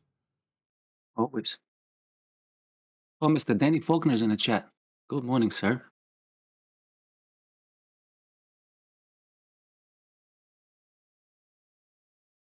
Okie dokie. The show will I was going continue. to say, last time we spoke to Danny, there was massive protracted silences in between each hello, so... No worries. Show must go on. Well, either Did he finish that conversation with Adam in the end? Because he said he was coming back after lunch in the meeting. I don't know. Adam's not here either way. No, I don't think he did. I can't even remember what the conversation is. Adam would have to be here. Anyway, good to have you, Donny, Mr. Faulkner. Have a title? Is it Doctor? Faulkner. Is it? I thought it was. I was going to say, should at least respect his title. Good to have you, Dr. Faulkner, if you can hear us. We have got another video. Did you want to cover that as well, or should we save it till tomorrow? How long have we got left? Just over a quarter of an hour. I'm tempted to save the other video for tomorrow. I don't want to send necessarily three, courses of can you go to this videographer in one show. Did you do your shorts video already? Yeah, I already covered it. I covered it right at the beginning of the show. It was just a guy who's doing a sim with aeroplanes. I'm like, well, okay, if you want to be derogatory in any way, shape, or form towards flat earthers when you're using aircraft in a sim, it's going to be referencing a flat plane. Hey, Brian. You had a good weekend? Hey, Nathan. Hey, everyone. It was okay, yeah? Yeah. No real complaining. No complaint. I can complain. I've been miserable all weekend. Is he your tooth? Yeah, it's getting a bit boring though. I've been moaning about it for about 2 straight months. Half a dozen dentist visits later, and I'm still moaning about it. At least I can laugh about it. No improvement on it then, no? Just the same as it was, let's just say. Well, it's They don't have to sort it out. It's like a level 2 pain on a scale of 1 to 10. And at one point, in between dentist visits, or after I had a couple of fillings, it went up to a level 10. If I did anything, moved, drank anything, touched it, it immediately went to debilitating, can't focus on anything but the absolutely excruciating pain. And on one visit, I went round and we'll figure out where that pain's coming from. And he's poking around every tooth, all normal, he's shoving something sharp in. And no, fine, until he touches the right point, and I squealed like a little piggy because it instantly went to that number 10 pain. But now it's just number 2, maybe a number 3 if it gets bad, but just constantly. And it's been like that for 2 months, always. So every time I go in and they're like, well, are you in a lot of pain? I'm like, no, it's just the same. It's constant. So I'm in no doubt I'm probably going to lose this tooth, but there we go. Such is life. I want to do everything I possibly can to not lose it. Boring as this is on a live show, but I do like having a moan. It does make me feel better. Well, you don't want to be losing your teeth. No. So it's worth the effort if it means you don't have to lose your teeth. May I suggest peppermint tea and magnesium supplement? I'm actually taking magnesium supplement. And I don't really drink tea. But anyway, let's not talk about this. I've talked about it on so many shows now. Anything exciting happen in regards to Flat Earth, Brian? You've only just arrived. I posted some stuff into Ballbusters not over the weekend. It wasn't Flat Earth related. You were moaning about Zachary Zabala and Witsit. And then you sent me an old video with a debate between cats and Flatzoid. That was just a bit of fun. Well, that's why I put the question mark, because I watched it. And I didn't have any fun. So I was like, question mark, because I thought there'd be something relevant in it, or it would immediately make me laugh. And it didn't either. So I'm like, question mark. And you're like, send me back, why are you asking this question? And I couldn't be asked. Yeah, it was probably false advertising. I just enjoyed it myself because, I think Conspiracy Cat. It's more because Conspiracy Cats was involved. Because I didn't think it was old. I thought it was something more recent that happened. But maybe it is old. I thought it was more recent. But maybe I'm wrong, that kind of way. They talk about noble gases and stuff. That's from memory. Yeah. It doesn't particularly interest me either way. But anyway, was there anything else? Is that it? No, I think that's it. I thought you might respond to the thing yesterday's show with Witsit and Zachary Zabala. But maybe you might look at that. No, I didn't look at it, no. I didn't actually look at that. No. I haven't had a chance. It wasn't because I didn't want to or anything. It's just I haven't had a chance to. I did see it pop up. I noticed it this morning. Well, I may as well just say it, right? You remember that thing Eli shared? I had seen it online, and Eli saw it himself. And no, you didn't know that I had seen it, but Eli knows now I did. But long story short, it was about how gravity is possible without mass. Now that alone is absolute horse manure, right? Because they have never defined mass, and gravity doesn't exist. When you say gravity can exist without mass, do you mean gravity as a force can exist without mass attracting mass? It's kind of they're blurring the lines. Right, okay. They're blurring the lines, right? That's what they're at the moment. That's basically what that video and that type of stuff is about, blurring the lines. But it was basically Witsit took that and made it out as if they were accepting an electric gravity and ether, and he speaks about these things as if they're actually real. It's like shocking. It's like you're speaking about them as if they're real when they've been shown to be utterly wrong. I don't get this.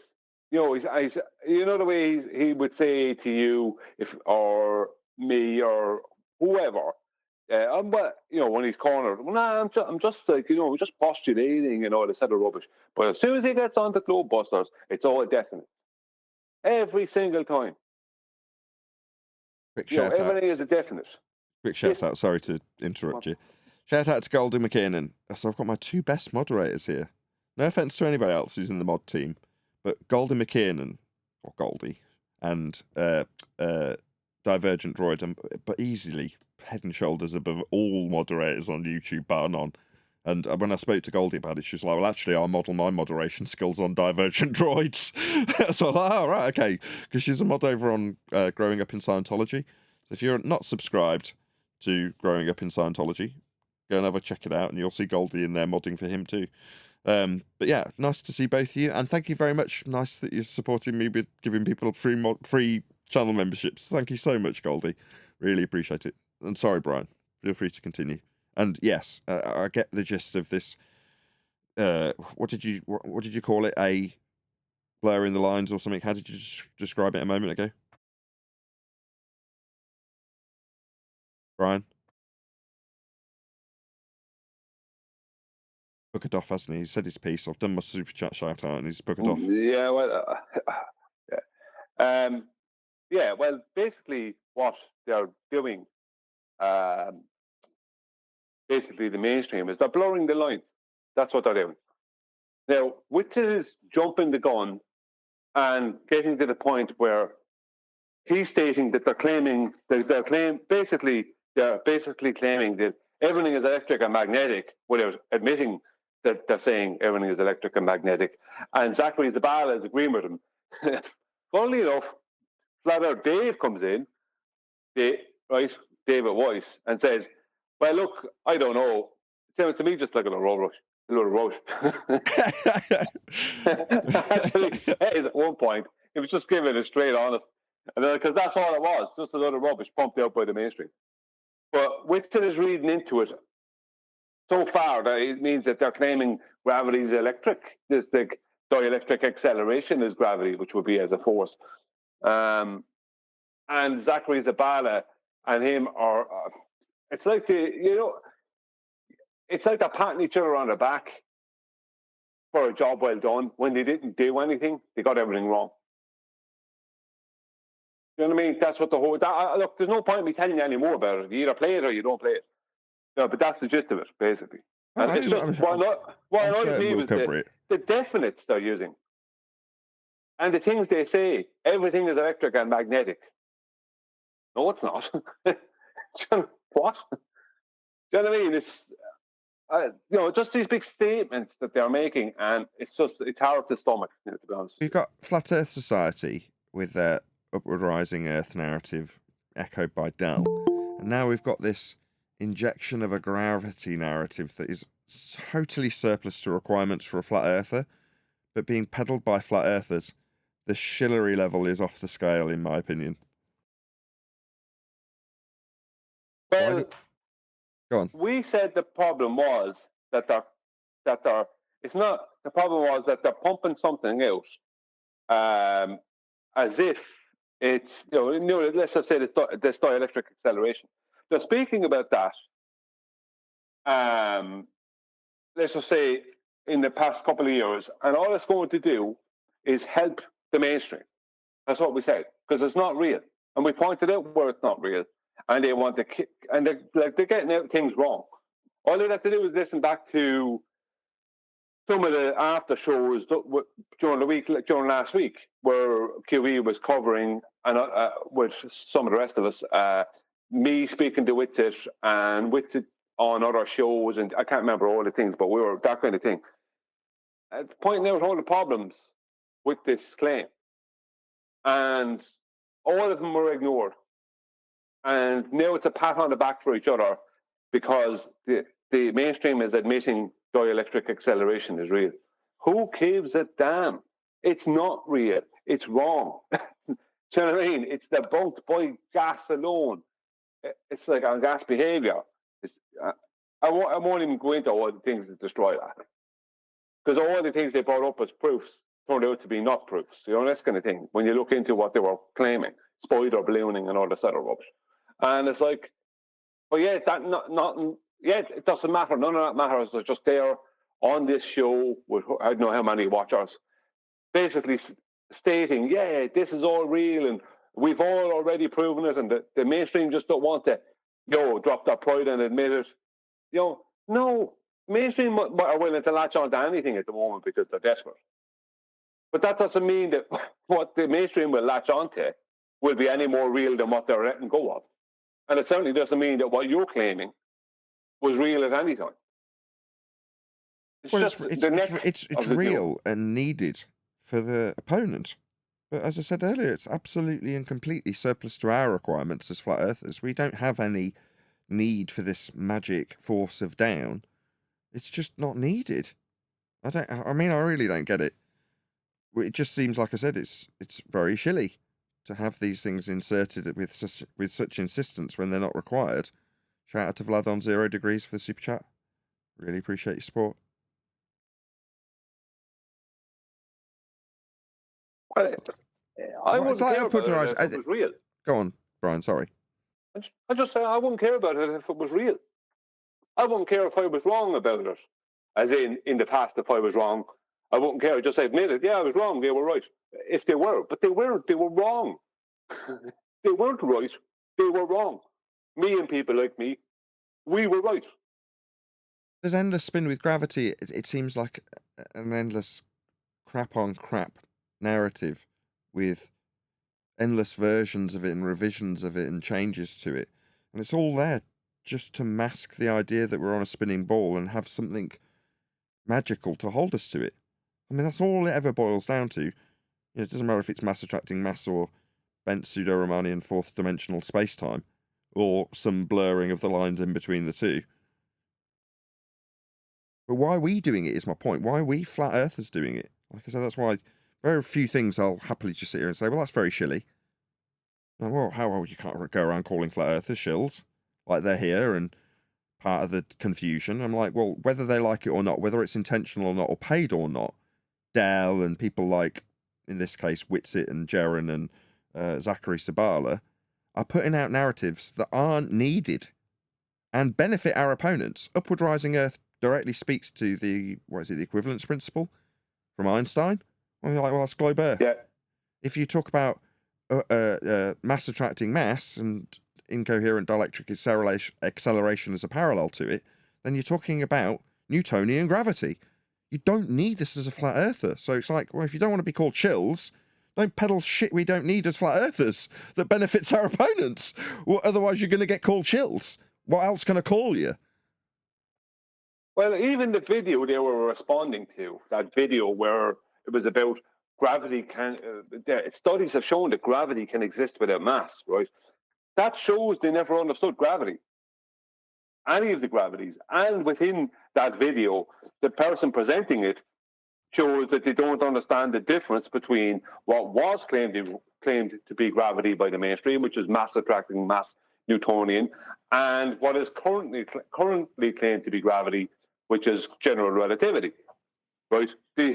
So the respondent, they're not even pulling apart the parts within the video that are wrong. Do you know what I mean? They're not even doing that much. They're just going, yeah, and they're looking straight past all that and just patting each other on the back as if something happened.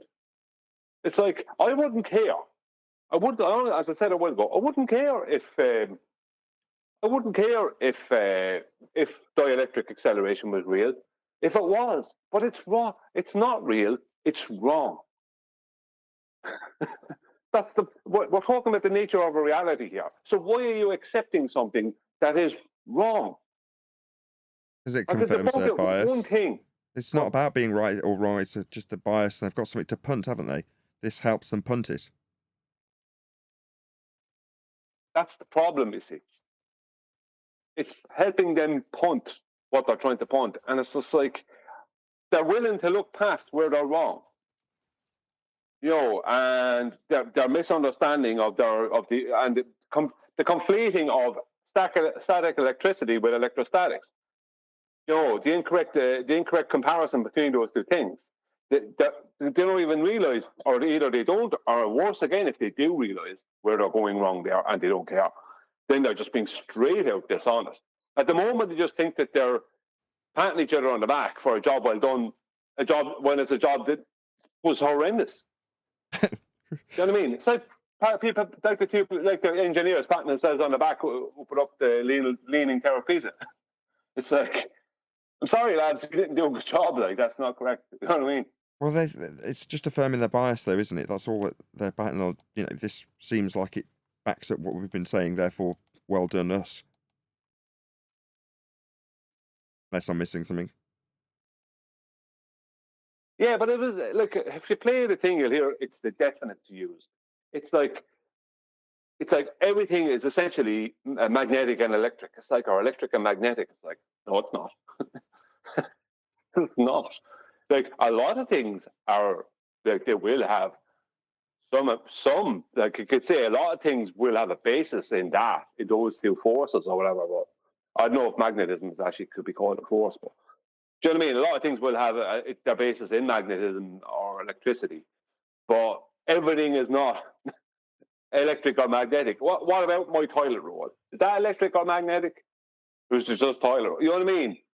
It's like everything. It's like what about water?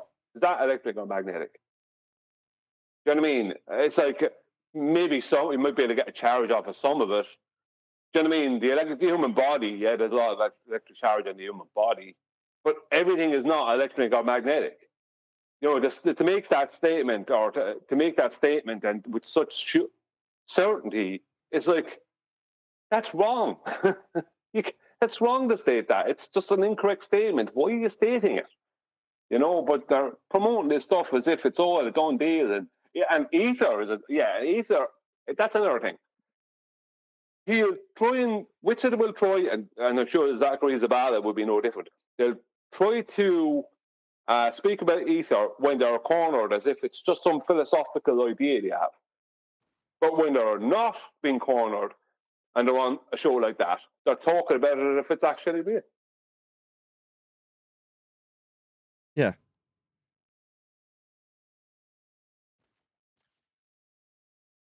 Well, you're here to tell him it's not, Brian? Are we not all here for that? Well, I thought we were here to tell people about Flat Earth. But, you know, having to fight against the Ethereans is fine too, I guess. Well, it kind of left us no choice.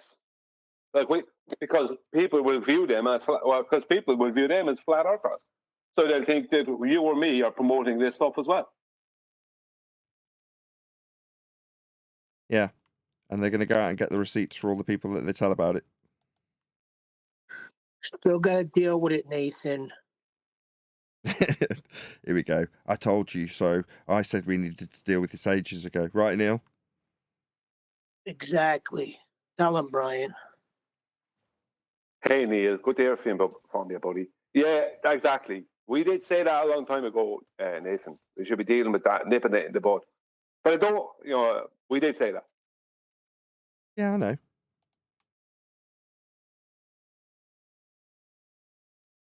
Well, we are now. I mean, QE's doing a whole month-long, like, constant covering of every single word, forensically going through it, based on his deceit. So that if anybody's unclear, there's no doubt now, given that he's, 2 weeks, 3 weeks into it? Seems like longer. Probably isn't. The problem with that is this.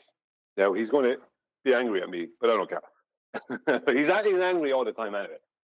Is you're showing up with it to not know what he's talking about. And let's say what QE is doing. He's showing up with it to not know what he's talking about. And he's showing up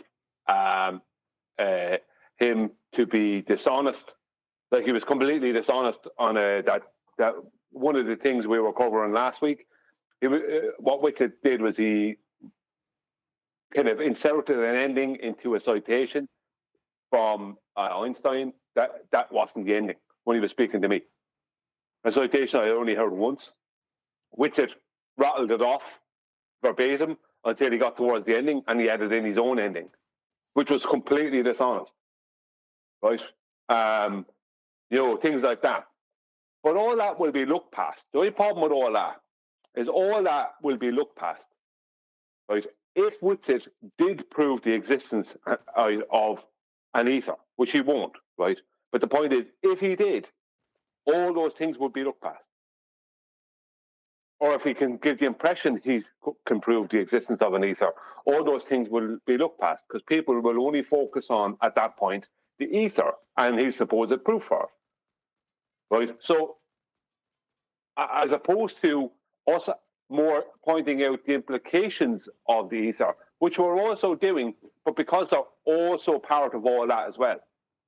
The problem is that people will view it as we're just attacking with it, and even though he might have character flaws, people are saying to themselves, well, he's very smart in other ways, and he knows this, that, and the other thing, and he's got a point about the ether, even though if they listen to the shows, they'd see that he doesn't have any point concerning ether, and that's what we're pointing out. But we're also pointing out that his character is flawed, and he's immature, that kind of thing.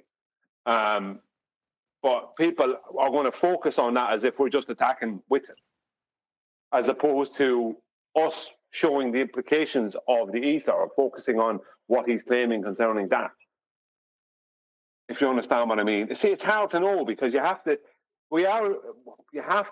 just attack what he's saying, but at the same time, like, why are people still believing that such a thing as an ether exists? Why are they doing that? Because they're being told by Whitsitt, Jaron and out. Zachary Zabala. Say it again? Because they're being told that it exists. You're asking it rhetorically, I assume.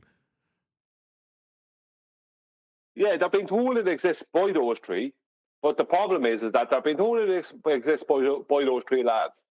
But I'm saying how people are viewing what's going on at the moment on QE Live and Ballbusters and that, and what's going on in the after shows of this show and that, like last week.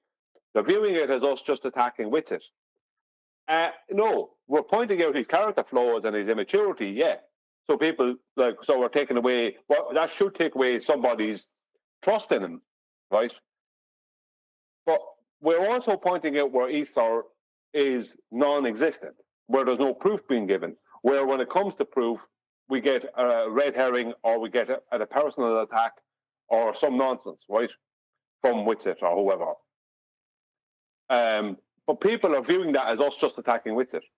It's like, no, it's not just, we're not just attacking them for no reason. You know what I mean? So you have all these people out there who are still promoting this rubbish because they've been told that we're just attacking Whitsitt. And that's it, if you understand what I mean. It's like, no, it's not that we're not just attacking Whitsitt for no reason. That would be stupid. There's a very good reason why we're pointing out these things. But there's so much being pointed out that people are not hearing and listening, or maybe not listening when it's happening, where we're pointing out the implications of what he's claiming concerning ether. They're not paying attention to that, and they're not taking on board what those implications are, and what his supposed proof is, and how it's a nothing. What he's actually doing is trying to hijack what's up. He's trying to hijack, and I said it to him myself, he's trying to hijack the unknown. He's trying to hijack basically invisible light. That's what ether somehow exists within visible light.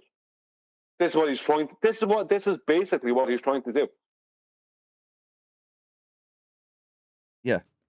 And he needs a gateway to do it.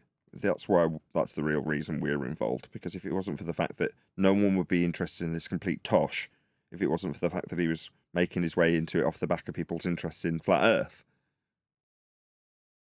He's not trying to do it. He has successfully done it.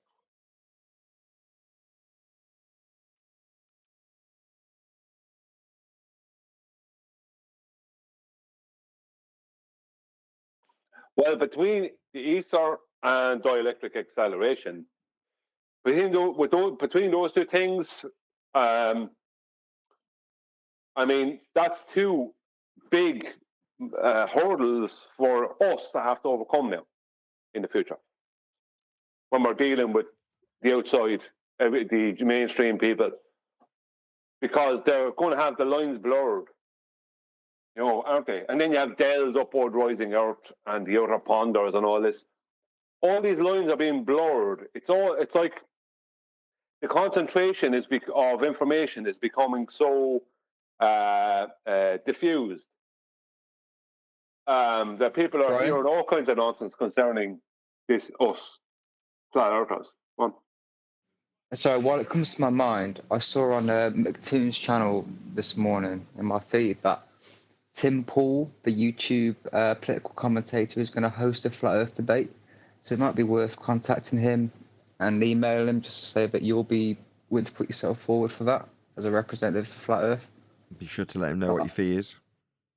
They got to pay Brian first.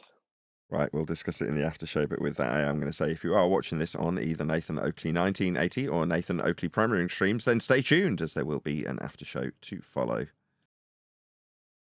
It only takes, it doesn't even matter how long, like, people do, get duped by them or listen to them. It only takes us coming outside once, But that's what I'm saying. We got the book coming up. We're gonna be going on. I can only imagine lots of different I got you. podcasts and maybe different.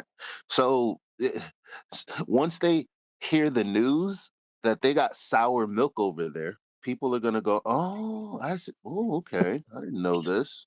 So Turtle milk. I'm excited. I'm happy they're doing this. Neil, my fee is only for time wasters.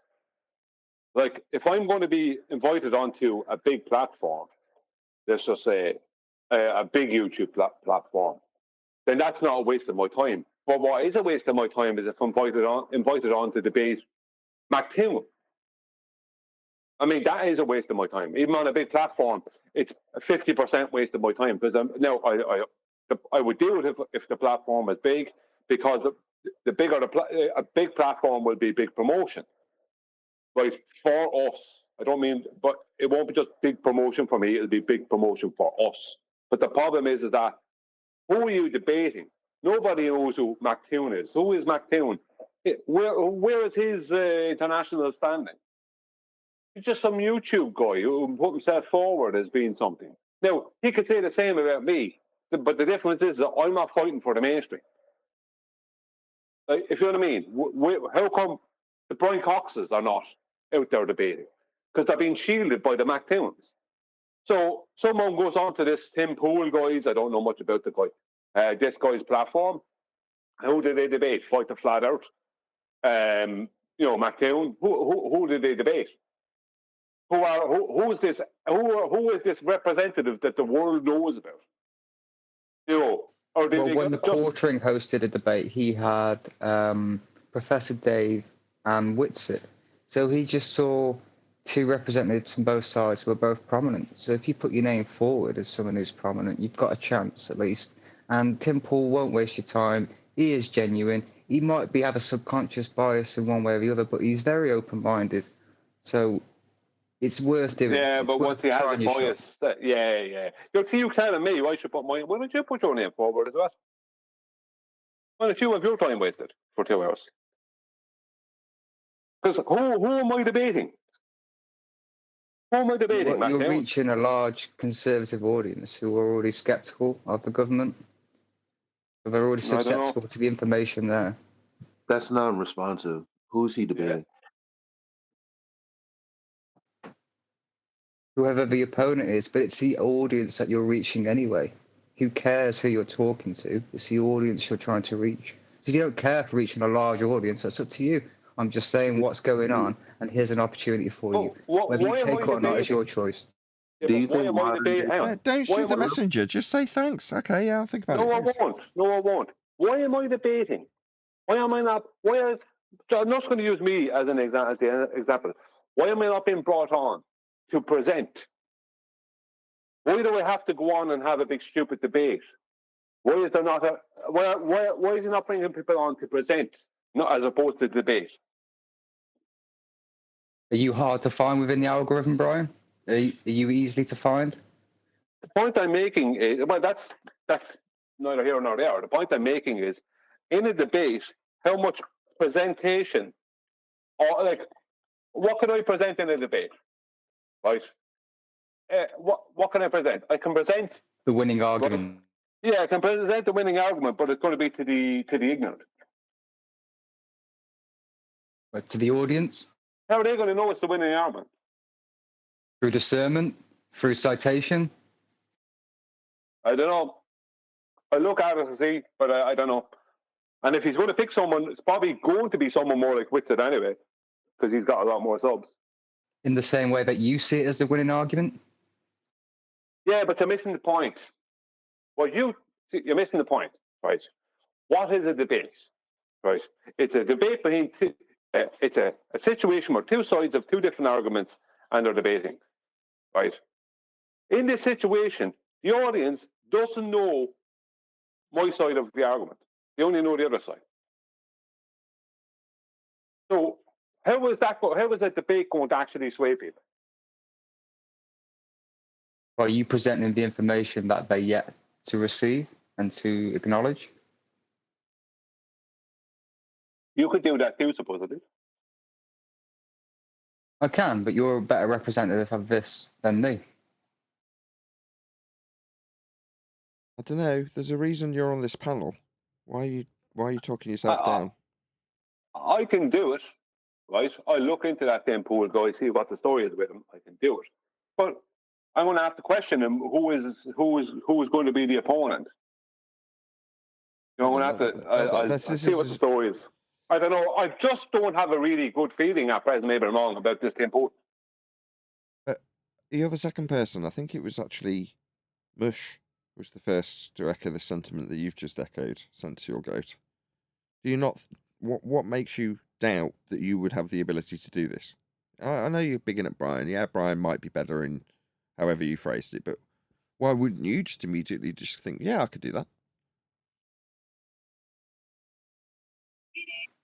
Because I imagine he's going to look for YouTubers with a significant subscriber count, which Brian has. I know it's not massive, but there's certainly a number of people who are tuned into his content. So he has a following, he has a subscription base, and a lot of content on his channel. So he's someone appropriate for that role, that position. Go on, Eli. What'd you say? Sorry, hot mic. Okay. Why is this an indictment on Central Goat? He's trying to help out. Oh, no, just chatting, Neil. Don't worry about it. I'll consider it. I'll have a look at it. Perfect. Send me the link if you can come across it. Or I linked it. Put it in Master B. I think to Tim Pool's channel. There you go. That was the most appropriate response. Finally. Will do. Thank you. Thank you for bringing it to our attention, as always. Sometimes the messenger gets it in the neck. You can't help that. I can go on to Tim Pool's show and I can win a debate. What is that going to change? Debates have been won by us for eons. Court cases were won by us. Do you know what I mean? What's it changing? People don't know. A lot of times the people listening don't actually... Hold on, Brian's seeking motivation, right, Brian? I can give you some motivation. If you do this, be sure to shout out Nathan Oakley 1980. There you go. That's motivation for everyone. Everyone can get behind that. Yeah, I mean, nah, Nathan. I mean, nah, Nathan. Excuse me. How'd they get out? Because the what Brian is really trying to say is this like really going to be a conversation, or is this going to be another one of those even worse than modern day debate situations? It's going to be a shout you down clinic. Because it's like some people are still in the mind that, okay, if they shout you down, whatever, at least you get on. They don't understand how, if you're not even if you're prepared, even when you're prepared, these people will ruin your day. There are a lot of shows that you've walked away from because they were just completely ridiculous. I can't remember those Globeheads channels now. I wouldn't even give them the light of day right now anyway. But I think that's what Brian is speaking to, the fact that it's not really going to be a debate. He doubts it. I doubt it. Well, the problem is, Eli, right? You're kind of hitting the nail on the head. When you go on to And it Killer is Priest, McToon, by the way. I'm pretty sure I seen Tim Pool and McToon named together because I was searching just this morning. Every once in a while, I go on YouTube and I hit the relevance tab and I type the upload date, and that gives you like literally the latest anything titled Flat Earth. That's the latest video that comes up. You see everything. It's totally different than if you just type in Flat Earth. And I did see that, so it's like, nah, I'm good. you see, I don't like chasing things down. I'll be honest with you. I generally don't like chasing things down like debates down. I'd like to get onto Tim Pool's channel and present our position, right? That's what I would much prefer, rather than having some stupid debate where the audience gets some watered down or mutated version of what we're talking about, because I have to deal with a load of barbed wire, which is going to be whoever I'm debating, and nonsense and fallacy that the audience may not catch on to. Whereas, let's just say when you went on to Killer Priest podcast, it was you more presenting something and pointing stuff out, and people listen to that because they're not getting this other nonsense opposition position. You know what's interesting? Thrown into the mix. Go on. What's interesting is the guy. He does have panel members that did or would push back, but the guy who, like Killer Priest himself, he's like, no, hold on, I want to hear what he has to say. So it's not going to be any of that BS going on. Like, yeah, it's a totally different feeling from that, and then going on one of these other guys' channels where they say, okay, you guys both get 2 minutes each or whatever it is, and then somehow the moderator is also agreeing like, yeah, well, it does seem that you would, need a position. It doesn't seem like you're going to have one because you're saying that there isn't a flat earth model. And so we can't hold you to anything. All the tactics, I don't even have to explain it. You guys know what it is. It's disgusting.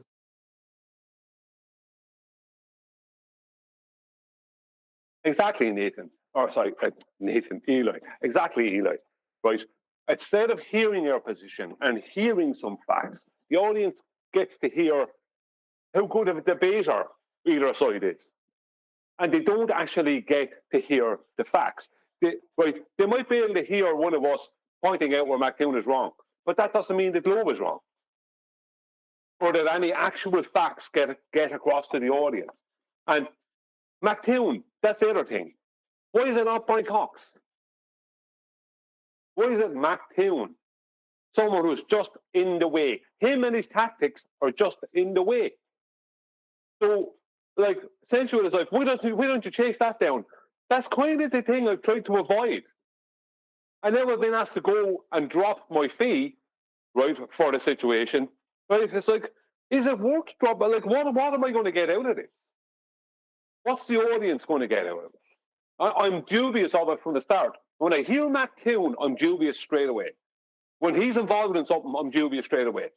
Because he is a lowlife and a fraud. And I have no hassle saying that at any point.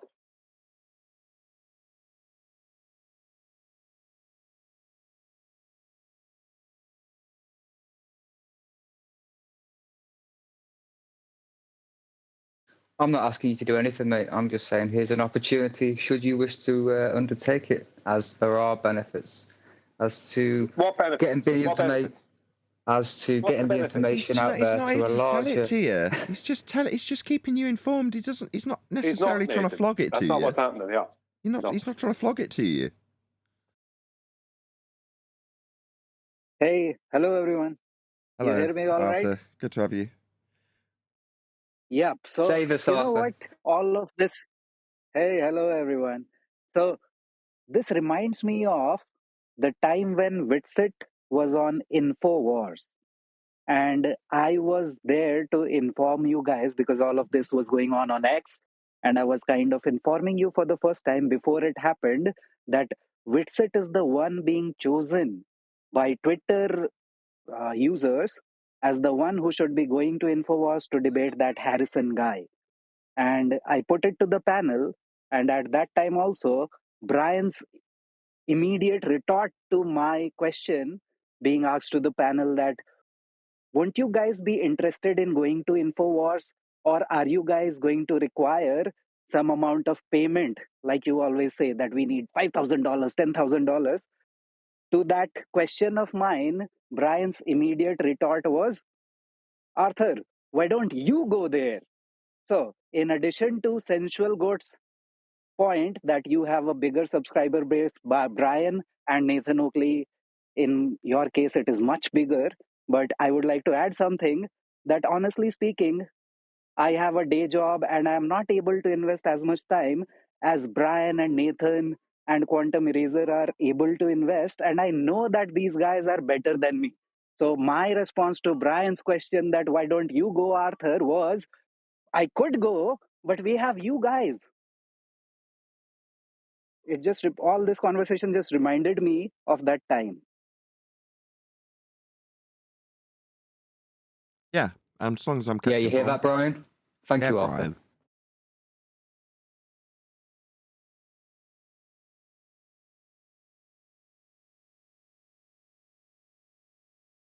Yeah, that was the perfect response from Yeah. Brian. Yeah, I might look into this Tim Pool and maybe contact them and see whatever. But I don't know if I'm going to be going on having a debate on his channel against MacToon for free.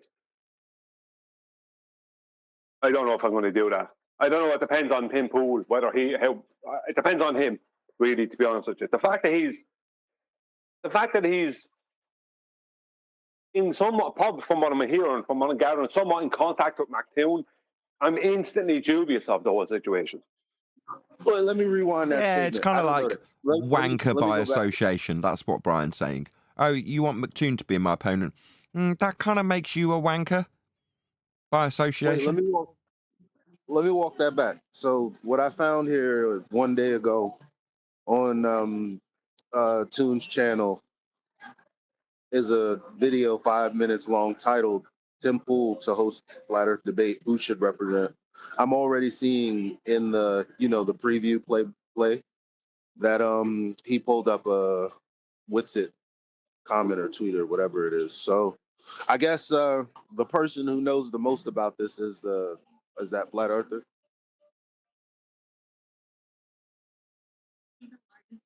So I don't know if this is coming from Conspiracy Cats. I just don't. It's anything that these people are aware of that are encouraging. I'd be like, smells like BS. That's all I'm saying. Yeah.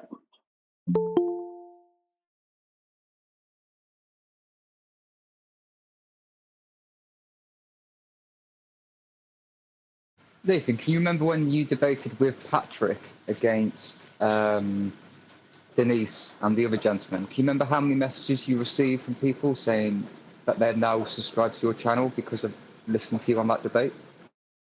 I think that they've striked my channel because what? Can you remember how many positive messages you received from people who listened to that debate with you and Patrick on debating Denise and Josh? Do you remember about 18 months ago? Yeah, I remember. I was paid to do that. Right. Well, that was a positive experience. It was a negative experience during the debate, being muted, server muted, and gaslit. But you don't mind so much when you're getting paid. Right.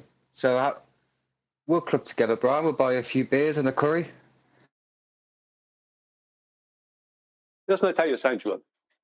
That's the exact rhetoric I get off ballers all the time. I'll buy you a curry. Have a debate with me. When I was debating for free, none of them wanted to debate me. It was very, very, very few of them. Not none of them, very few of them. I went into Jose JG's when there was 50 ballers in there at times. Saying, who wants to debate? We set up a debate. No one wanted to debate. I did that more than twice. I want to know what's coming out of this more than a curry. The arguments reaching a larger audience than Really? we have access to. What about if Tim Pool is a complete asshole moderator and make sure that doesn't happen?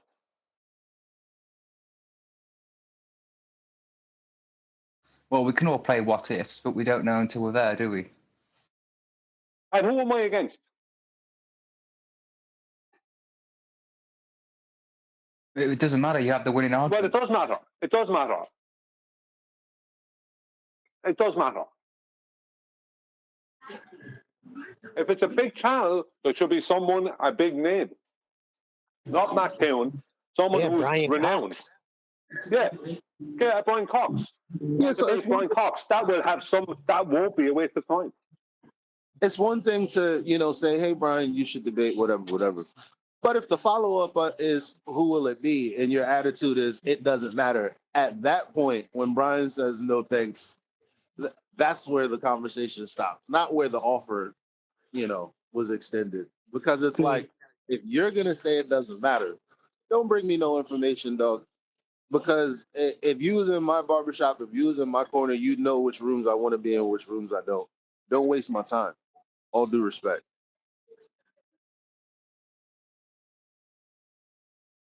Yeah, pretty much.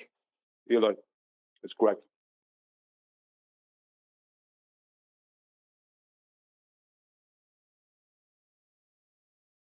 And yeah, don't get me wrong here. I totally understand Brian's sentiments too, because just the other day, this Thursday, when we were having this conversation with New Moon, Huey piped up and said, I would really, when we were going back and forth, me and New Moon. So QE piped up and said, I would really love to see a debate between New Moon and Flat Earther being moderated by Nathan Oakley. To that, my immediate response was that I refuse. But now that I think of it, I think it was not the appropriate response. And by appropriate, I mean it was not the wittiest response. So I would like to change my response. And now, if you ask me the same question, my response is going to be $1,000. I come a lot cheaper than QE or Nathan. Yeah, exactly. Because if you're going to have to spend 2 hours of your life having your time wasted by someone who wants to bring you around in a circle, then you should get something for it. If it's not money, then you should at least be on a platform that's big, where the moderator is unbiased, and you're against somebody who's worth being against. That's my problem. Who am I going to be against? Mac Toon. I can debate him tonight.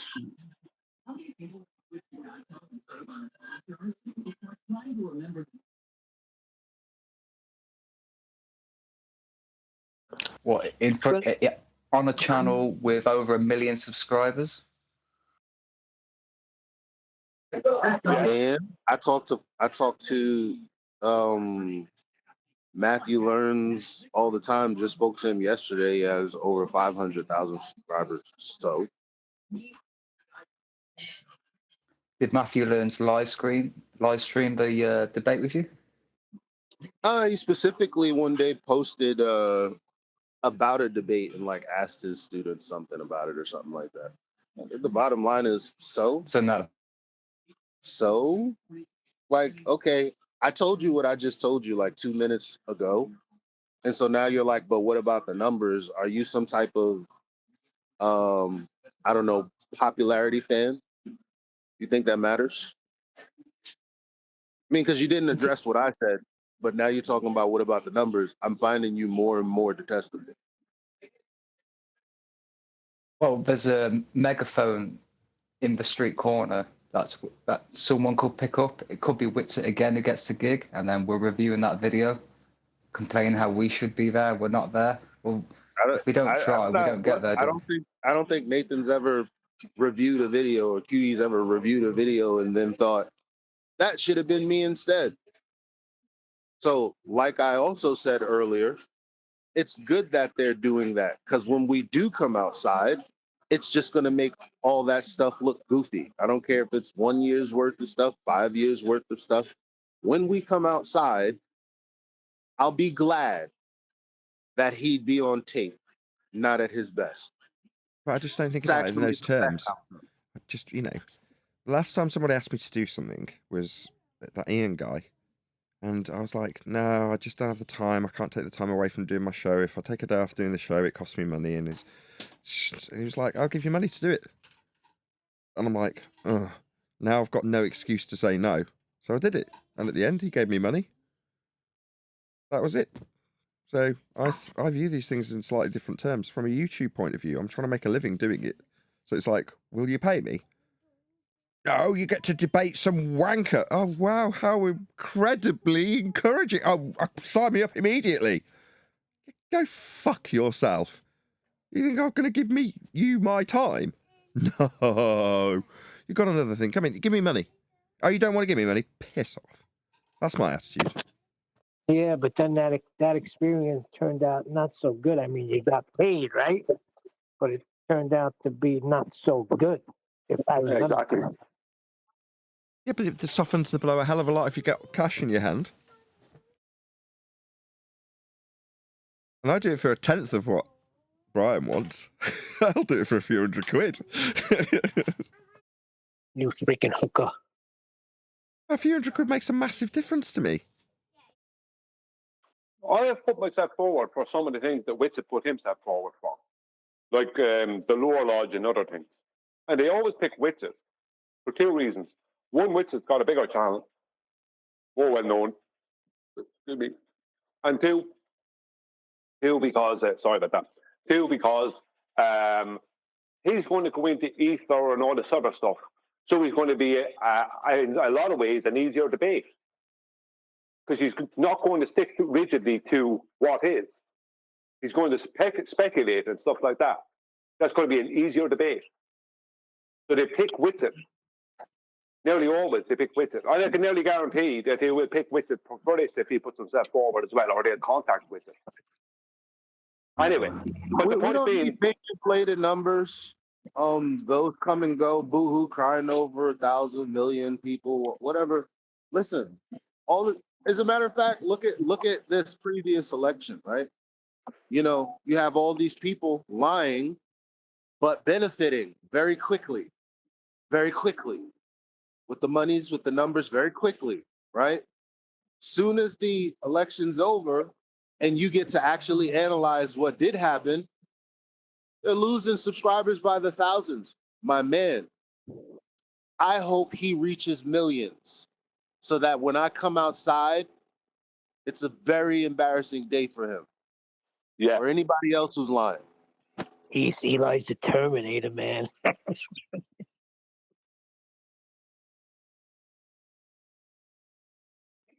This situation, it's analogous to the situation we have politically in the UK right now, where we have a political party called Reform, where there's a lot of shady things that our current government are doing and the previous administration were doing, and they're doing both in cahoots. And Reform aren't ringing the bell, they aren't banging the drum, but their base and their voters want them to, because they're scared of being seen in a negative light or called things, name calling. So to avoid that, they're just tiptoeing the issues. And by tiptoeing the issues, they're appeasing no one. They're appeasing the people who are going to name call them anyway and misrepresent them anyway. And the viewers and the voters just want the views to be heard. They want the information out there. They want the drum banged. Right, while these guys jabber on about politics, I'm going to round out this after show and go to a members-only live stream. So for whatever reason, I've turned on a little bit extra of my CPU, get a bit more output from it, and in so doing, it seems to have changed some of the settings in OBS. So unfortunately, I am going to end this recording here and say a huge, massive, enormous thank you to both Discord and G+ Panels for making today's after show possible, and of course a massive thank you to all of you for liking, commenting, sharing, subscribing, joining as a Nathan Oakley 1980 channel member, and all that good stuff. I've been Nathan Oakley, and I will see you all in the next video.